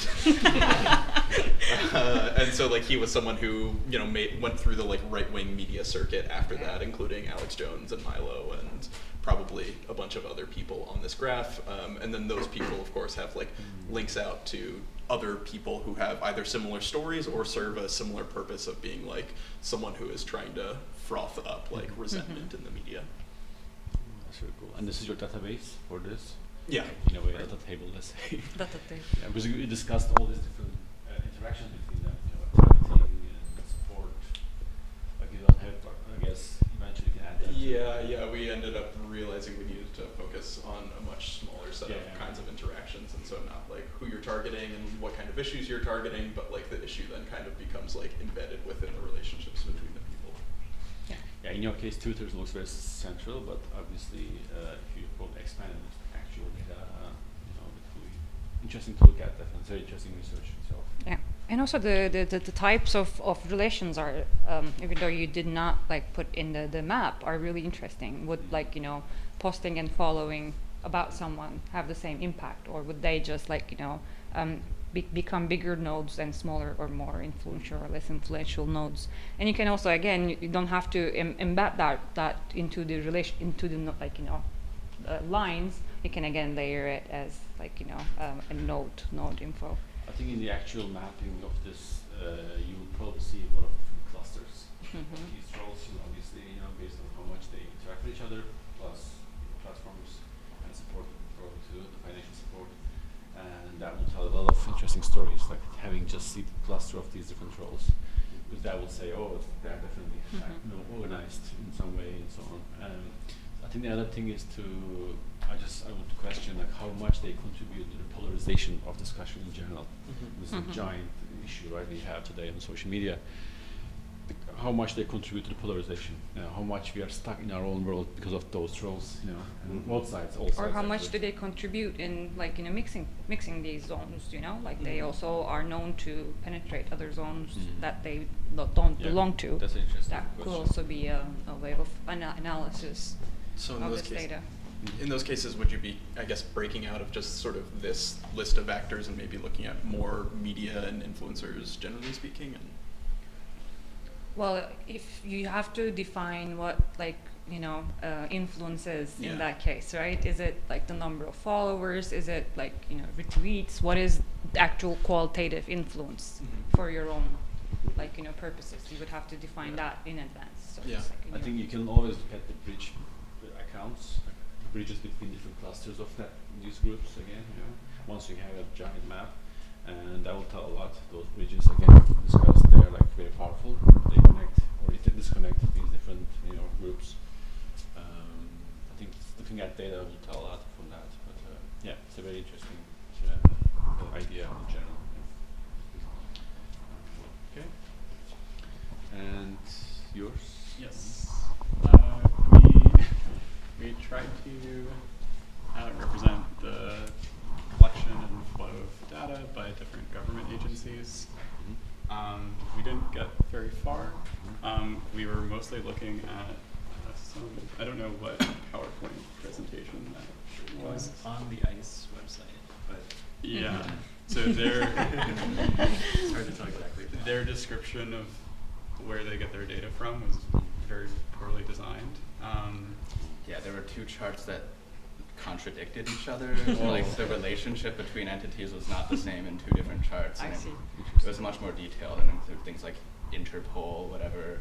So we sort of had to simplify a bit to get to the essence, I suppose. So I guess the one thing that we got before that we then make larger is we started with how the different types of data that these two agencies get. And there seems to be this like all the different there were so many all the different subgroups in the DOJ collect different types of regulatory and enforcement data, which goes into some kind of like central database that gets shared with like the higher levels of the DOJ, which the DHS then has access to. The DHS we didn't get that. Again, it was difficult to tell whether these like large scale or like Department of Homeland Security has different groups underneath it. So it's hard to tell whether we should show those or not.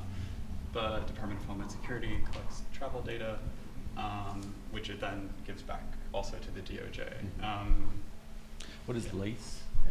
That's the name. It was like the Law Enforcement Information Sharing System. Okay. So it's a separate that digital, like separate platform that like you kind of apply and get the other agencies' data. It's Or are they merged? Like merged.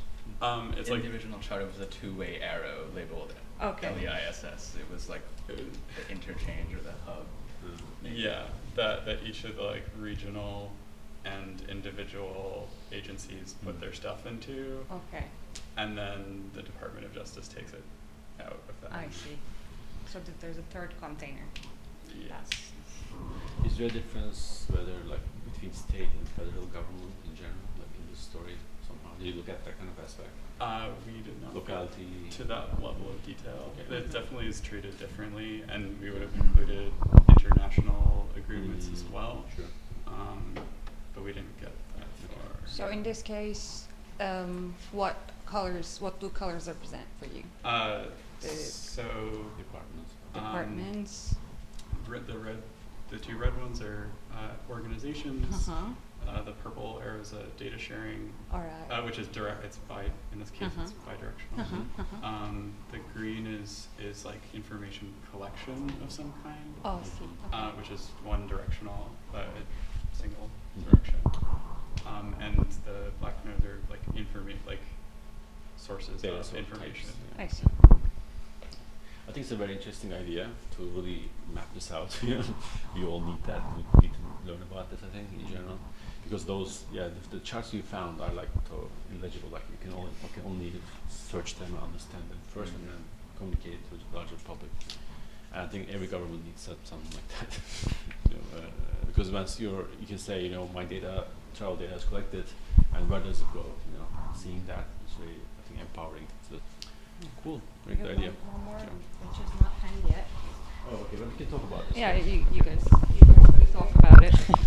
I don't know if we have a whole lot to talk about our show. I think most of our conversation was trying to isolate what we actually wanted to try and visualize.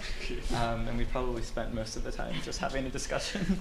And then at the very end, just thinking about the news articles that I've been reading in the past week, remembered the Esquire story that is trying to break the case in Oxycontin and sort of like the role of the Sackler family in allowing for like its over sort of prescription. So that's what we're starting to look into. But again, we're not really at a place of having too much to discuss at this point.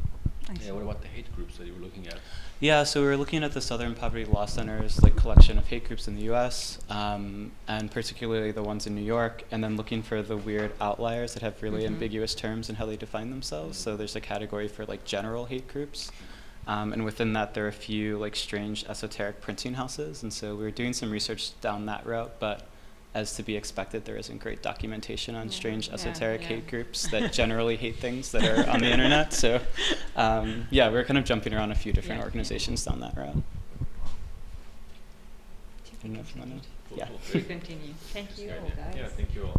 I think we have We have, 15 minutes to work on the platform. We can directly jump into that.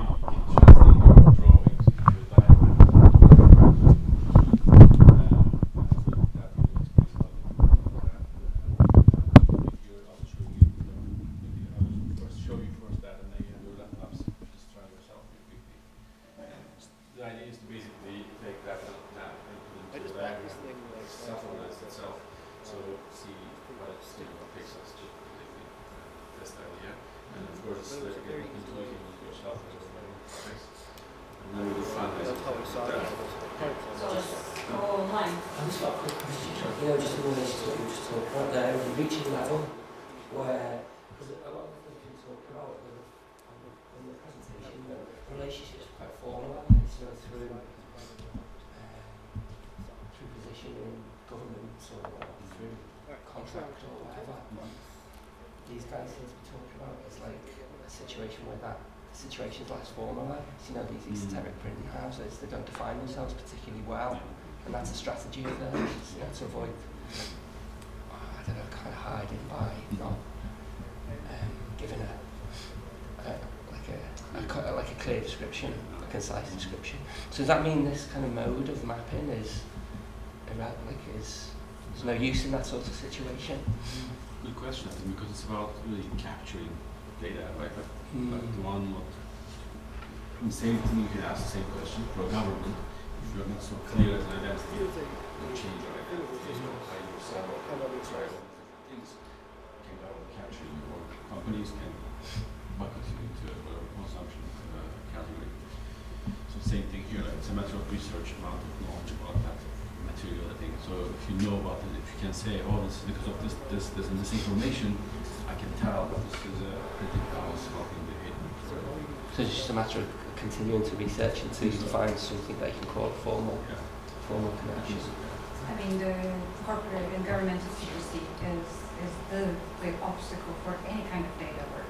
If you want to go deep on any topic, you would bump into those really sturdy walls of no access, right? Yeah.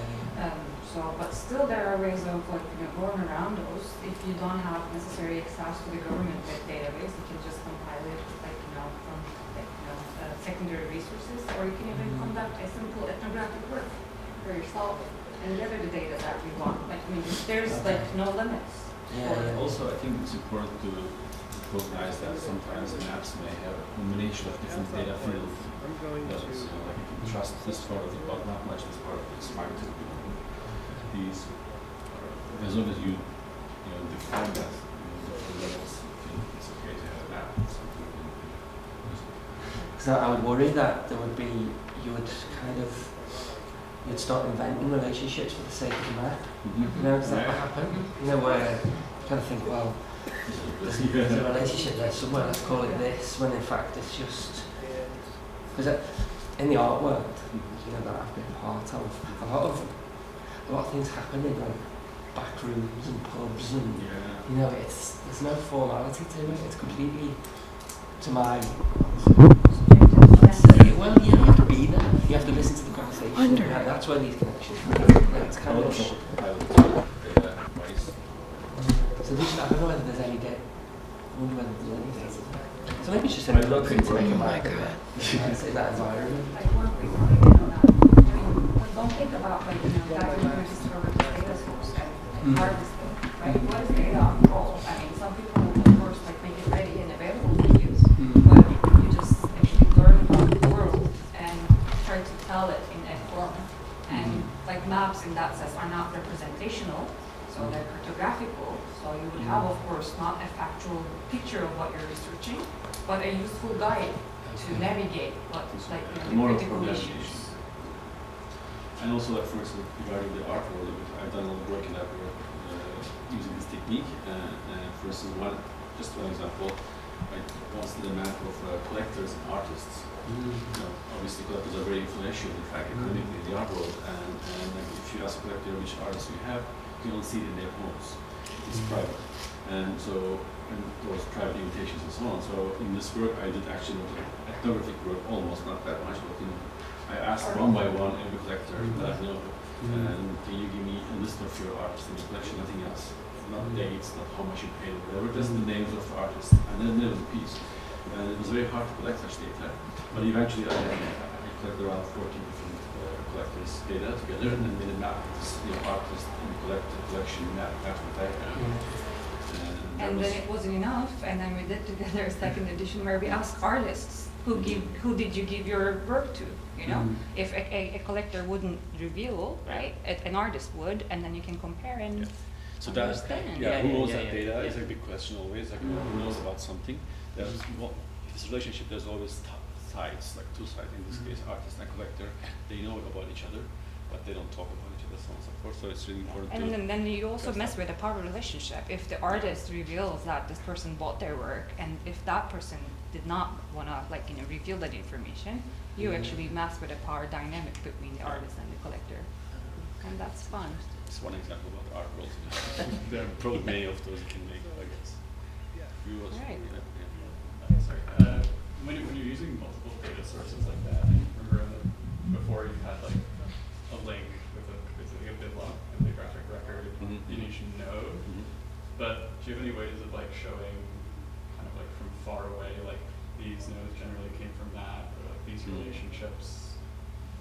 Some way to show that uncertainty, or that this part of the graph was drawn from something totally different than from over here, or it's mixed. Right now, you basically define every node one by one, and in that you can enter information. There's this in this graph common system. There's a system function that says you can add properties to nodes.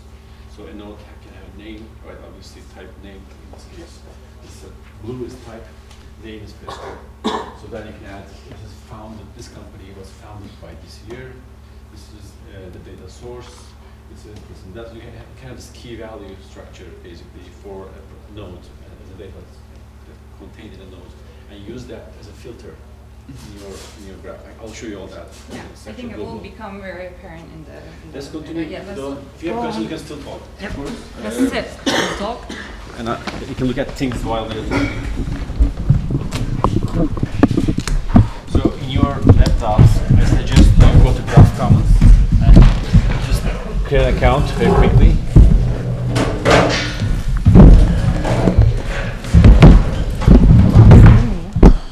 Su, evet.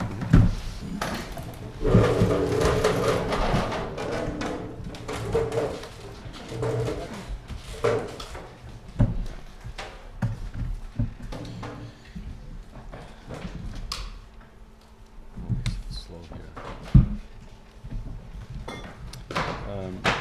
Yeah, so when you sign up on Graph Commons, like either from here or there, like using your social media or directly email, whatever you want, and you will go into an interactive tutorial that will take you step by step into this interface just for visual mapping. It's very simple, but I suggest you take it later if you want to. You can always see it on this little interface button here that says tour. It will take you a tour basically later. I'm going to skip this for now. People are signing in. Hmm? They're signing in, I think. Yeah, okay. In a couple of minutes. Mm-hmm. Good idea.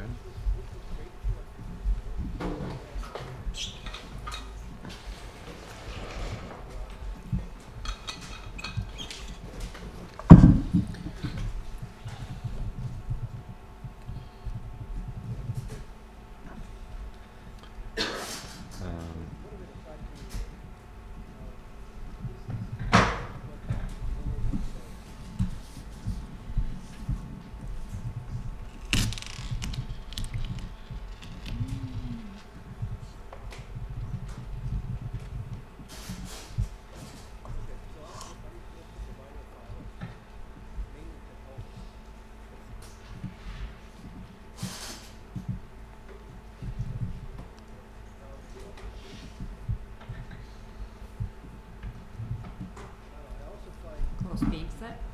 All set. Shall we? Okay, I'll continue and then you can do your login process. So when you log in, you have this empty canvas, and then you just click on this canvas to add a node, one node. So I'm just clicking on here right now. Let me map, for instance, the Forward Us project, just as a sketch. Forward Us is an organization, right? So I'll just say organization forward.us. Just gonna click enter. So here we are. I can with scroll zoom in, zoom out. It's just free floating node, and I will add a person. And what's his name? Mark Zuckerberg. You will see a lot of Mark Zuckerbergs in this database in general, that people mapped him in this guy is in a variety of different contexts. So I'm not going to touch any of them. Just click on here and then add him as a new Mark Zuckerberg into this database.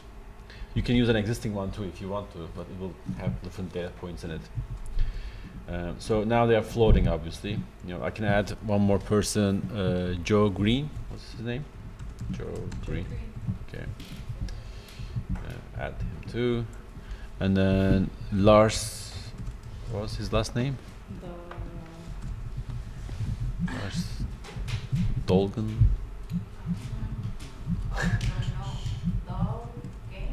Dalgard. Like that. Dalgard. Or double A, or whatever. Okay, can do it later. So now I'm gonna connect these guys to this organization. Like, okay, so this guy, I'm just clicking on one of them and then clicking on another node. What's the connection between them? It says founder. Okay, founder. I will put an arrow here, so it's a directional connection. The connection has a direction specifically described in it. It's important to have that. Then this guy is a contributor, it says there. Okay, so it's not founder, it's contributor. Again, I'm gonna put a arrow, so it's actually a one way. And Joe Green, also founder, I think. So I'm just gonna select founder from here. By default, it has the same connection type. So as you see, once you define a type of a node or type of a relationship, you just reuse that type again and again in this system. And I will add a company, an organization, let's say, or maybe let's make it a company this time, so it has a different color. Facebook, and see this guy is the founder of it or something. Okay, founder, Joe Green. Obviously, it seems from your map involved. If not founder, let's say contributor. I don't know what he's doing. And Todd Shuttle, his name is Scholt.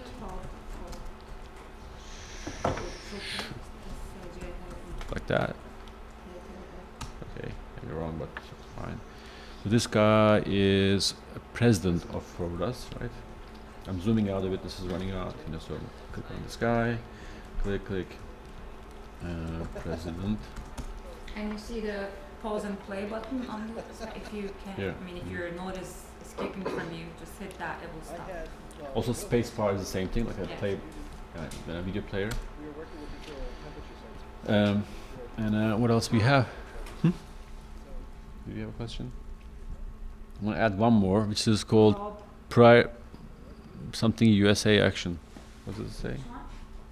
The top right one. Priorities, USA action. Okay, this packed. So it's somewhere here. And Todd is president, chief of staff. Okay, let's see contributor for now. Okay. So, you know, we're just mapping that thing here, basically. You can add more like that. And as you map it, you know, it grows and, you know, organizes itself. I can pull this around, these nodes, the connected things come with it.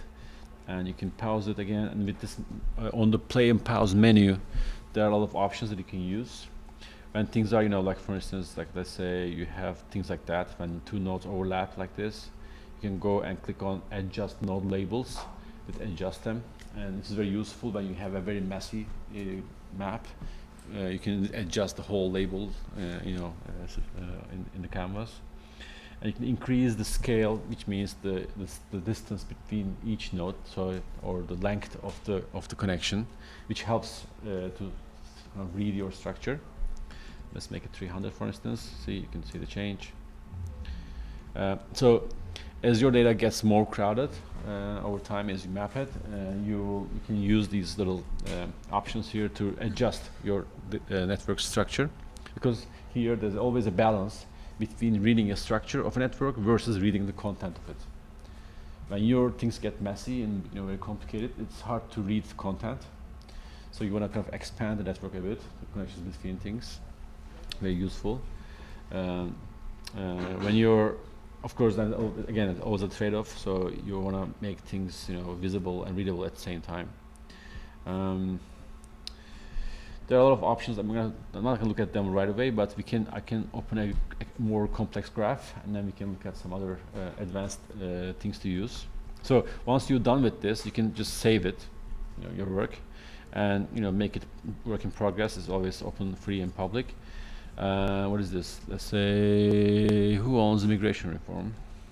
Who owns immigration reform test? Make it separate. So when you save it, this is saved to your account. It's available on your profile page. You know, you can always reach them from there. And now it's a saved graph. It's, you know, there's no like, it's just read only right now for me. But if I click on this edit button on the left, it becomes, you know, editable again. And there are a lot of tricks. For instance, you can open a cartography panel here, where you can change the color of company from, you know, say blue to very dark blue, for instance, organization to whatever, red. Oops. To red. We have to double click these things. And then persons could be like, you know, dark brown or something. And same for relationships too. It's very useful to make your relationship color kind of same as one of its end nodes, end node types. For instance, if it's a contributor, I can say person, make a color of the person, like same color, these two. It will organize your diagram, make it more readable in terms of color, because you don't want many different color, you know, on your graph, which makes it very hard to read. So just reduce the number of symbols you have on the graph. Basically, it's very useful. President could be like a maybe red color because it's about president of an organization, and founder can be blue because it's the founder of a company. So I'm saving this, and it just updates my graph. Now I have these people in black, companies in blue, and then organizations are in red. And I can play pause anytime. Other things I can do, so with this data table, if you click on that, you'll see this little table structure, like an Excel sheet, where you can actually edit the same data from here. So some people like to use this part of it. It's like editing a spreadsheet. Some people like to use just the visual editing. It depends on your choices, and they're all both useful. But the nice thing is, when you, for instance, click on a name on this table, it will take you right away on the graph too. It's kind of nice little feature you have.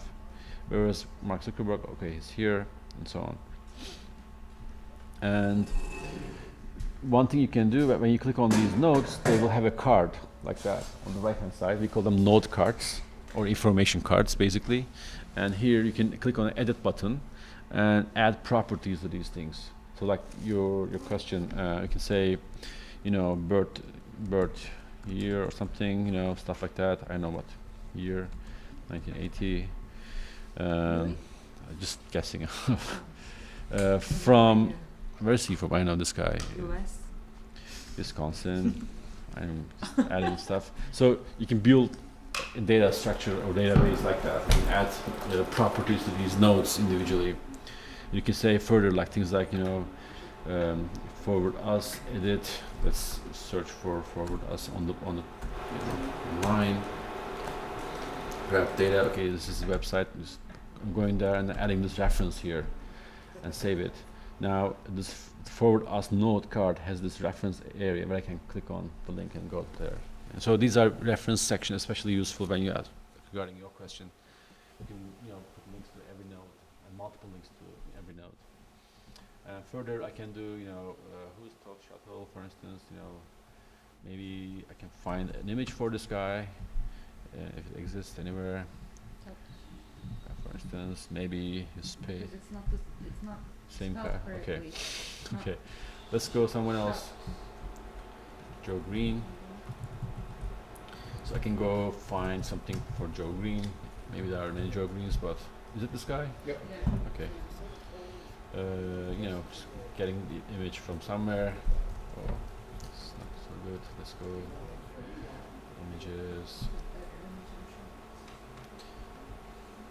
So he has a Business Insider image.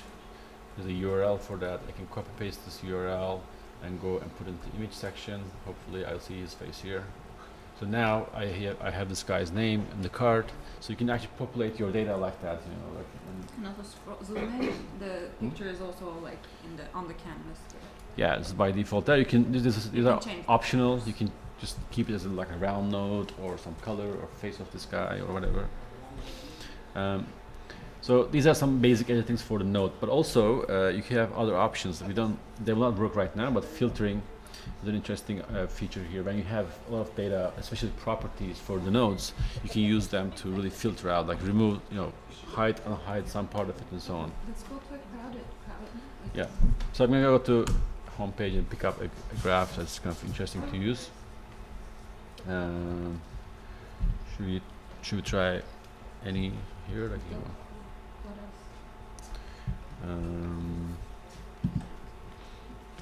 let's go to this artist collector one. Let me see. Oh, sorry.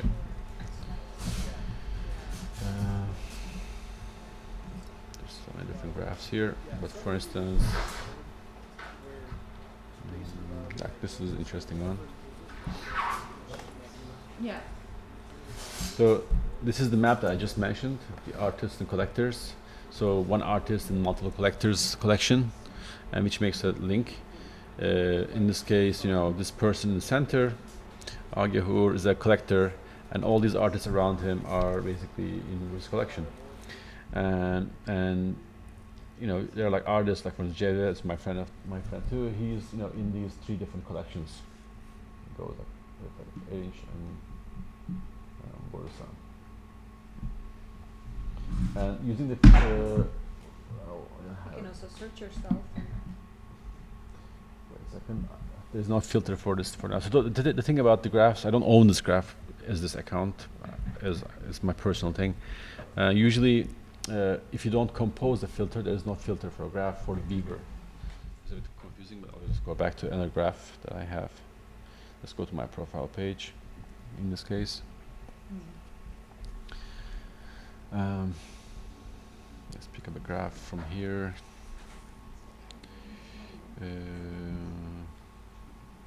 Maybe Trump network. Trump I know. I mean, how are you gonna filter? By what are you gonna filter? Yeah, I don't know how much data we have in it. We don't have We'll a see. lot of types. So we can show filter in different ways. So this is a giant graph like that, you know, just because topic is, you know, familiar with you guys. I'm going to open the filter, and then in the filter you will see at least the types of data on this canvas, right? They're like people, obviously, then there are organizations and one president-elect. So if I remove this, you'll see Donald Trump is gone. As an example, you know. If I zoom in, I see all these different companies overlapping, but there's no president. If I remove the people, what's remaining is just all the dots are just representation of companies, nothing else. And if you zoom in, you will see them what they mean. And the connections between them, if you zoom in, you will see the, you know, investment relationships or acquisition or, you know, transactions between them. Could be other things. So filter basically, you know, in the most basic level, can filter things by type like that, or by relationship. So each relationship is a different thing here. Like there's like relationships of president, ownership, investor, director, member of company, and so on. And it's actually the list goes on. So I can say, you know, don't hide all things that are connecting to the president. Maybe director and membership also. I don't want to see them. Actually, I will say none. So I will remove all the connections from the screen, and I will only pick instead the ownership relationship, for instance.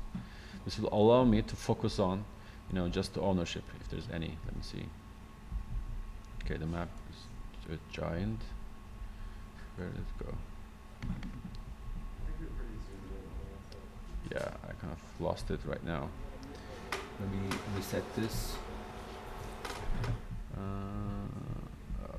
me refresh this. Sometimes this happens. I don't know what happened, but.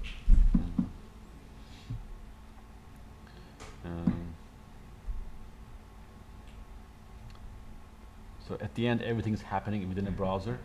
So beware, browsers can, you know, lose things and so on. Now I'm gonna click on none first, and then click on ownerships. Where are they? They were here. So maybe if I click on that, well,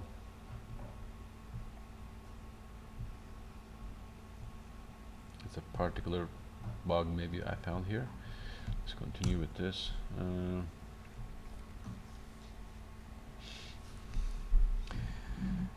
So in the way that you have, you know, these properties again on the right hand side, you can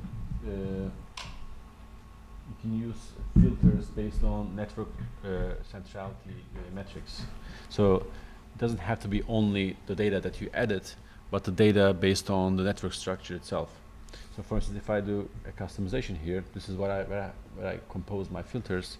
I can say, you know, show me among all the types, show me the ones that are, or actually give me a filter based on the degree centrality. So if I go back here, and down here there's a little button. Obviously I can make it linear here to see better.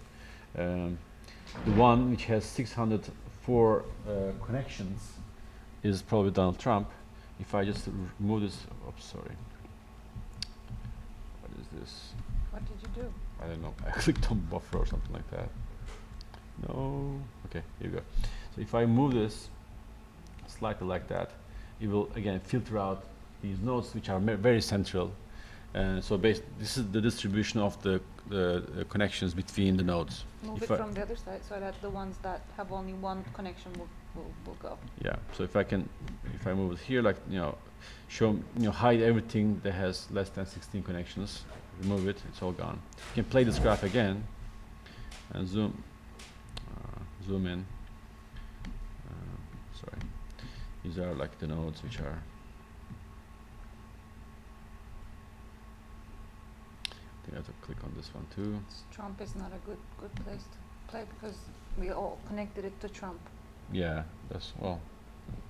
This graph is particularly very Trump oriented. Yeah. Which can break. That's the point of that graph.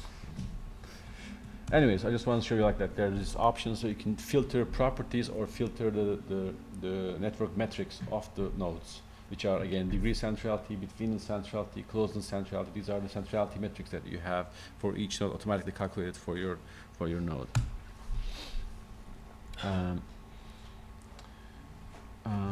Let's see. Okay, let me show you one more thing regarding timelines and stuff. Sorry for that.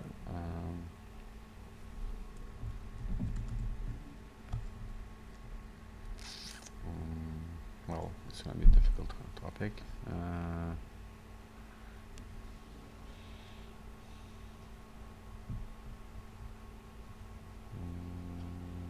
So there are multiple languages, as you can see here. For instance, this is interesting. Well, again, art world now, this is a different story, but basically it's showing you the network of online art markets. Maybe it's not so important. Let me leave this one. Just checking different projects. For tech, maybe we have something in tech. I don't know, maybe. Yeah. That will be of very interest. Oh, someone mapped the book? What? Someone mapped the book, yeah. From counterculture to cyberculture spread for this book. Yeah, I don't know what it's about, but we can look at it. It's the book. Oh, okay. They mapped the history of movements, and it's amazing. I have no idea. If you're familiar with the book, it's amazing. Okay. Yeah, anyway, so I just want to show you some features of it, and there's this very useful analysis feature which you can look at, for instance, for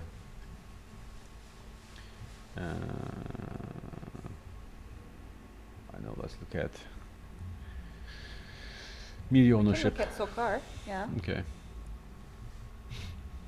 Well, it's actually an interesting map. So here what we see is basically power relations between the Azerbaijani oil company, gas and oil company called SOCAR on the left here, and then their relationships with the Turkey and Italy, based on business partnerships and ownership of businesses and so on and so forth. There is the Erdogan here too. You can see his family connections around him. These are all his sons and stuff, and or brother-in-law and so on. And this is, I think, brother-in-law. And then you can see through his connections like which companies they own. If I click on it with Shift, I can expand these links around him and keep them on the map while I'm moving. And this is also how you select a selection and take a snapshot and share it wherever you want it. Yeah. So if you zoom out, what you look at here is basically a path between one power player to another power player, for instance, stuff like that. You just highlight those paths between things. And the right-hand side again, there are these things called clusters. When you run a cluster algorithm on a network diagram, it automatically finds these. It first of all groups the nodes, colors them separately, these groups, based on their interconnections to each other. So it actually discovers the clusters within the network diagram, and then gives them labels automatically, which you can edit yourself. In this case, like for instance here, this label actually belongs to here, this is the Erdogan family. When you mouse over this cluster itself, it just highlights that part. And like there's this one group here, obviously, and then another group here, and so on and so forth.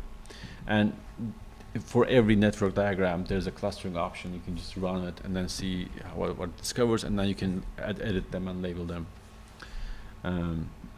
Also, this system is doing other type of classical analysis. Like for instance, on this particular map, we have the top companies based on the connections they have within the system. I can click on this chart option, and it gives me a distribution of the degrees they have. This is usually called degree centrality distribution. It's kind of common technique to use in network science. So when you mouse over them, you can see who are they, who are the most powerful actors in the system, basically, who are the most connected, at least, if not powerful. So it just shows you one by one with the number of degrees and so on, and you can change it to others. Like, don't show me the people, the companies, but all the node types based on the degree centrality. Then you have a different graph which shows all the nodes and separates them based on their types with color. So for instance, just the media outlets are here, the companies are here, people are here, projects are here, and so on and so forth. Yeah. So these are like basically blocks on the right hand side that you can move around, and then depending on what you're trying to tell with your data, these are the things that you can use to make it basically a small list of things to look at. Maybe you should also look at a sheet so that they can also understand how to work with the importing. You mean import means? Okay. Yeah. For instance, let's go here and start again a graph. Yes, useful. Usually, most of the time, visual mapping is very say limited. I mean, you can map up to a couple of hundred, maybe, if you're patient. But it's better to work with a data sheet. What is this doing? Let me restart this. Oh. Okay, something wrong with Graph Commons right now. Okay. Really? It happens. Well, maybe it will come back again. Sometimes it crashes when there's high traffic. Basically, using a Google spreadsheet, like I showed here earlier with the I think it came back. Oh, no, okay. So let me show you from here, maybe.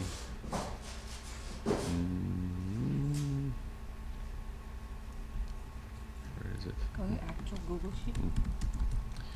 Oh, yeah, you can go to, it's a good idea. And open up maybe the networks of this profession. Yeah, like for instance, you can look at from this image. So if you can see from here, this template is useful. It's basically, there are like some columns here. One column, this one, is where you enter like types. You can say like a person, Burak collaborates with person Mark. It's like one relation per row. Okay, you can say again, person Burak collaborates with person Carlos, or person Elif is friends with person Jessica, or you can say person Ahmed based in city Hong Kong, stuff like that. So you can really, whatever your graph is like that, you can model that using every row represents one relationship between two nodes. And you can enter them. Later on, you just copy paste this URL of this document into GraphCommons import interface. Is it back? Works. It's back. Okay. Yeah, it's back. So there will be a restart automatic. Yeah. So, for instance, if I just go graphs new, and well, it opened automatically. But basically, what I did is I click on import here. I see this sheet here. I can open it up.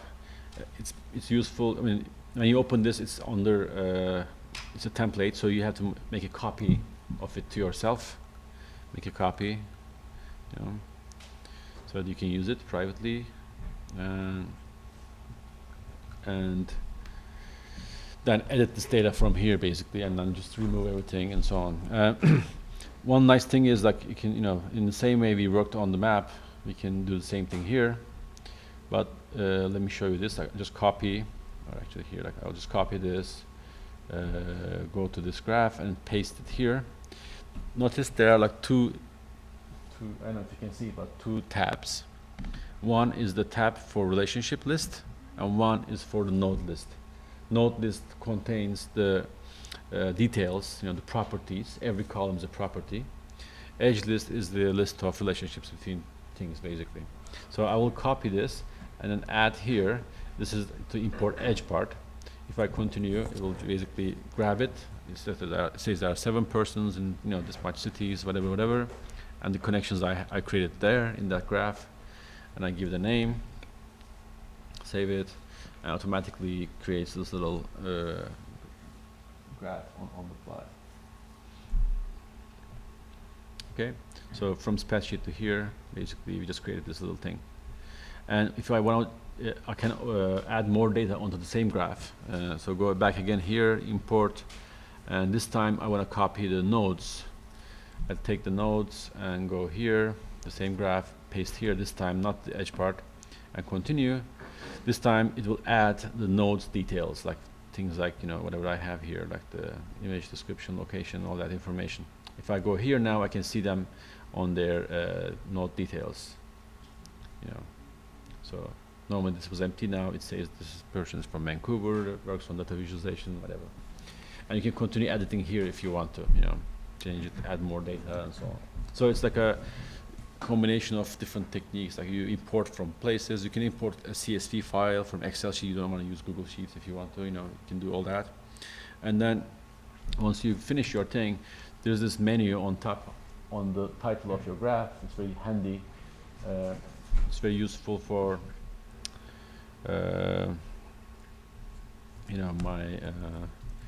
my radical networks map, let's say, and I save it, just change it, and then I can do more things here. For instance, I can add a collaborator, add Zeyno, for instance, to my graph, so she comes and then basically joins this thing. Yeah. For instance, now she has an invitation email already with the link of the graph, so she can click on it and comes in, and she's now the editor of the graph. So we can edit that together, basically. Also from here, I can do things like the graph checklist is very useful. This is a new feature we developed because many people have many questions. Making these maps are a bit complicated process. So we divide the mapping of a graph like this in 3 sections. Like one is presentation layer, where you add all this different stuff, and then you have content quality or data quality part that this automatically checks if you have empty nodes and so on and so forth. And then finally, if you have enough references for your nodes and graph. So it just checks those 3 things, and there's a little kind of a checklist for you while you're working on your maps. Also available on this little thing. You click on this, it opens this checklist and shows you the progress and so on and so forth. It's useful for editing your work. And maybe like pose and ask questions, maybe. I mean, I can continue forever like that, but one last thing, you can export your data back. That's the important part. You can get this as CSV files or GraphML if it's a very common, useful format to use in other programs if you want to. There's JSON version, a Cypher version, it's a database query language, and then there's an API too, so you can programmatically access this data you have. And all stuff that you put here is licensed to you under Creative Commons International 4.0, which means covers data collection itself. So it doesn't have to be images and stuff, but data collection itself is a creative work, so it's licensed for that. Yeah. We have a question over there. So I was wondering about the weight. When you upload a CSV, you determine the weight yourself. When you do it in the editor, it gets determined automatically. So what you do is, like, for instance, let's say I'm going to connect Sao Paulo here to someone, like say Mark spent based in Sao Paulo, but actually he is really based in there. No, 7. Really based in there. so based. He actually born in Sao Paulo, whatever. You can so you can add those connections. It never leaves. In the interface. Super based. And it turns out Amber is from there too, but she's not so much one. You can definitely change the weight of the relationship from there. Also from the data table here, which is the same thing. When you go to relationship types, for instance, based in, you can expand this data table. So you do 7 here. You can say it's actually 5, stuff like that. And so data table is actually like a spreadsheet within the system. It's a bit buggy sometimes. It can crash once in a while, but I recommend working with spreadsheet instead and import from there, and or export to back to spreadsheet, import Yes. back if you want to use it that I way. always have two of them. You had a question. Yeah, so when importing like an existing data set, whether it's a CSV or JSON or something like that, does it have to be, do the columns have to be formatted according to that template? Or needs to read So I mean, in the future probably we'll have a little selector for this that you can add whatever sheet you have, and then you select this column will connect to this column in this way. But for now you have to follow the And if you go template. back to the edges, can you go back to the edges? And don't forget, you have to like put in every data point. So like Burak is, you see like 3 times. Like if Burak also works, let's say, like we want to also say Burak works at Graph Commons, we will have to also add that line. Like that person, Burak, works, organization, like that, right? And 2 person, like weight doesn't, you don't have to add weights, but you can add them too. It's just optional. And you can add more stuff here, by the way, like a new column, and say this relationship is actually, you can add here information here or something like that. So you can custom create properties for the edges themselves.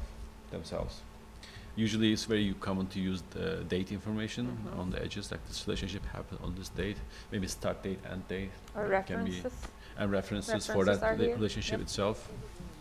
They're open. We just keep it that simple in this template so people are not confused too much.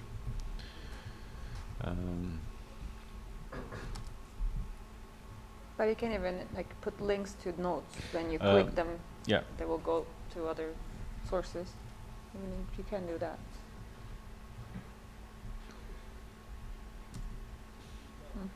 So one option here, like interesting for you, called switch to force atlas 2. When your graphs are big, like more than 200 nodes, it usually gets really messy, and these layout algorithms, they don't work well, and there are different ones, and we use something called force atlas 2.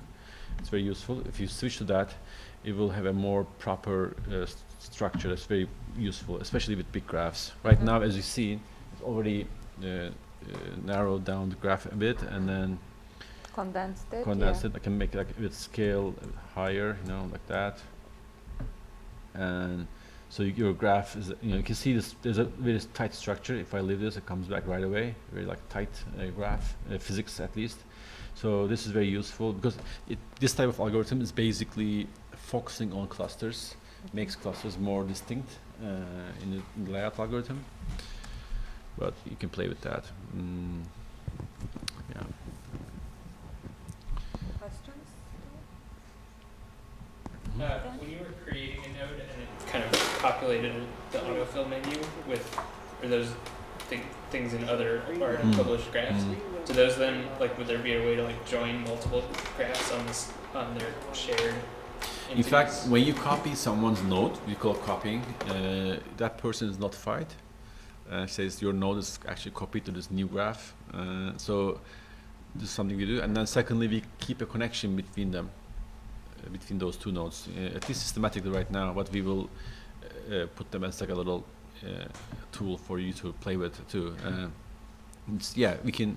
The thing is, I will talk about this tomorrow too a bit. Like the connecting between different data sources and data points is very critical in general. Like for instance, in the Graph Commons wide, if you do a search, the popular people usually show up like multiple times. Like for instance, if I search for Erdogan, as an example, like there are users Erdogan too, but also different, all of them are in different nodes. And sometimes you find graphs like this. Wow, what is this? Let's check this out. Everyone's long arms in US? Wow. Okay, great. It's the idea, just 3 nodes. What happens?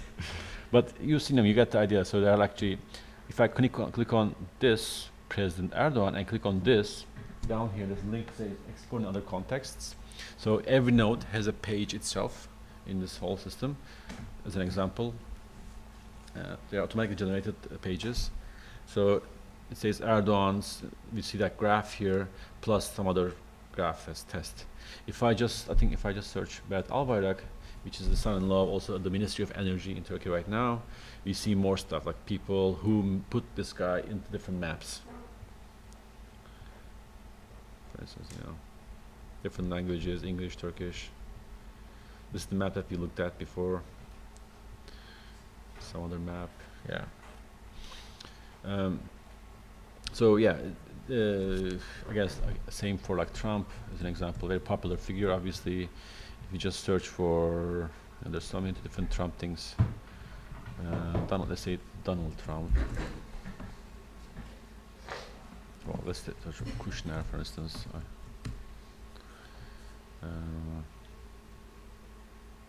Jared Kushner. See if there are other things about him. We'll put that pic up. Yeah, there's a picture of him. There's one test graph. It's a sketch of someone, a draft, and then there's actual the graph itself.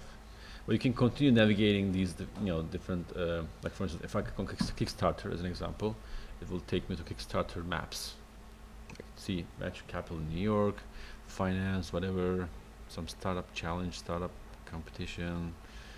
A lot of venture capitalism maps. I don't know.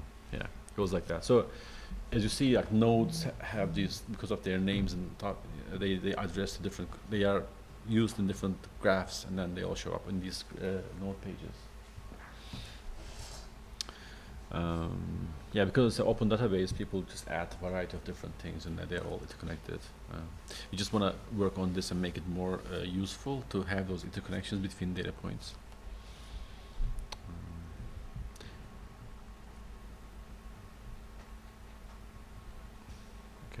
So I think in this, we have almost done like 7 p.m. almost, yep. But the idea is to have you, map your graphs on Graph Commons with your own data, however you want, in whatever scale you want.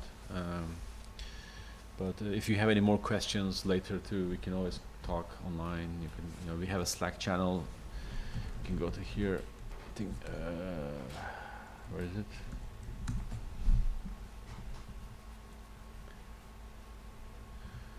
Yeah, like here you can always go to our Slack channel, and we have repository on GitHub.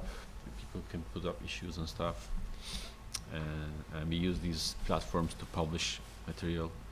Especially, I think the blog is very useful. We once in a while release some new features, and those features are described here. Like clustering is an example, a recent one. This workshop, and how to make stories, how to share graphs. There are a lot of ways of sharing, but it just goes through that. Some topics, interesting concept graphs are kind of reviewed here. You can also track the visitors on your graph. That's kind of a new feature we have. We have stats for each graph in the level of nodes, so how much your nodes are clicked and so on.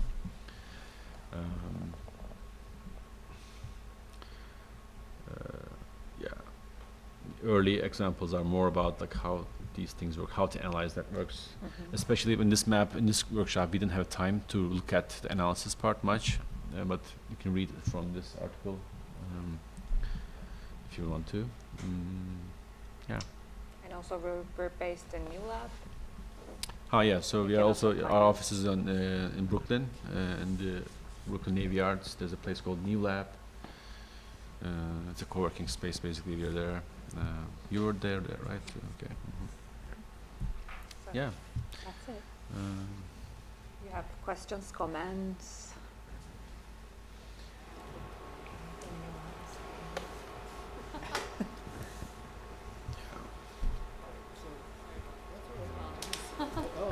Okay, yeah.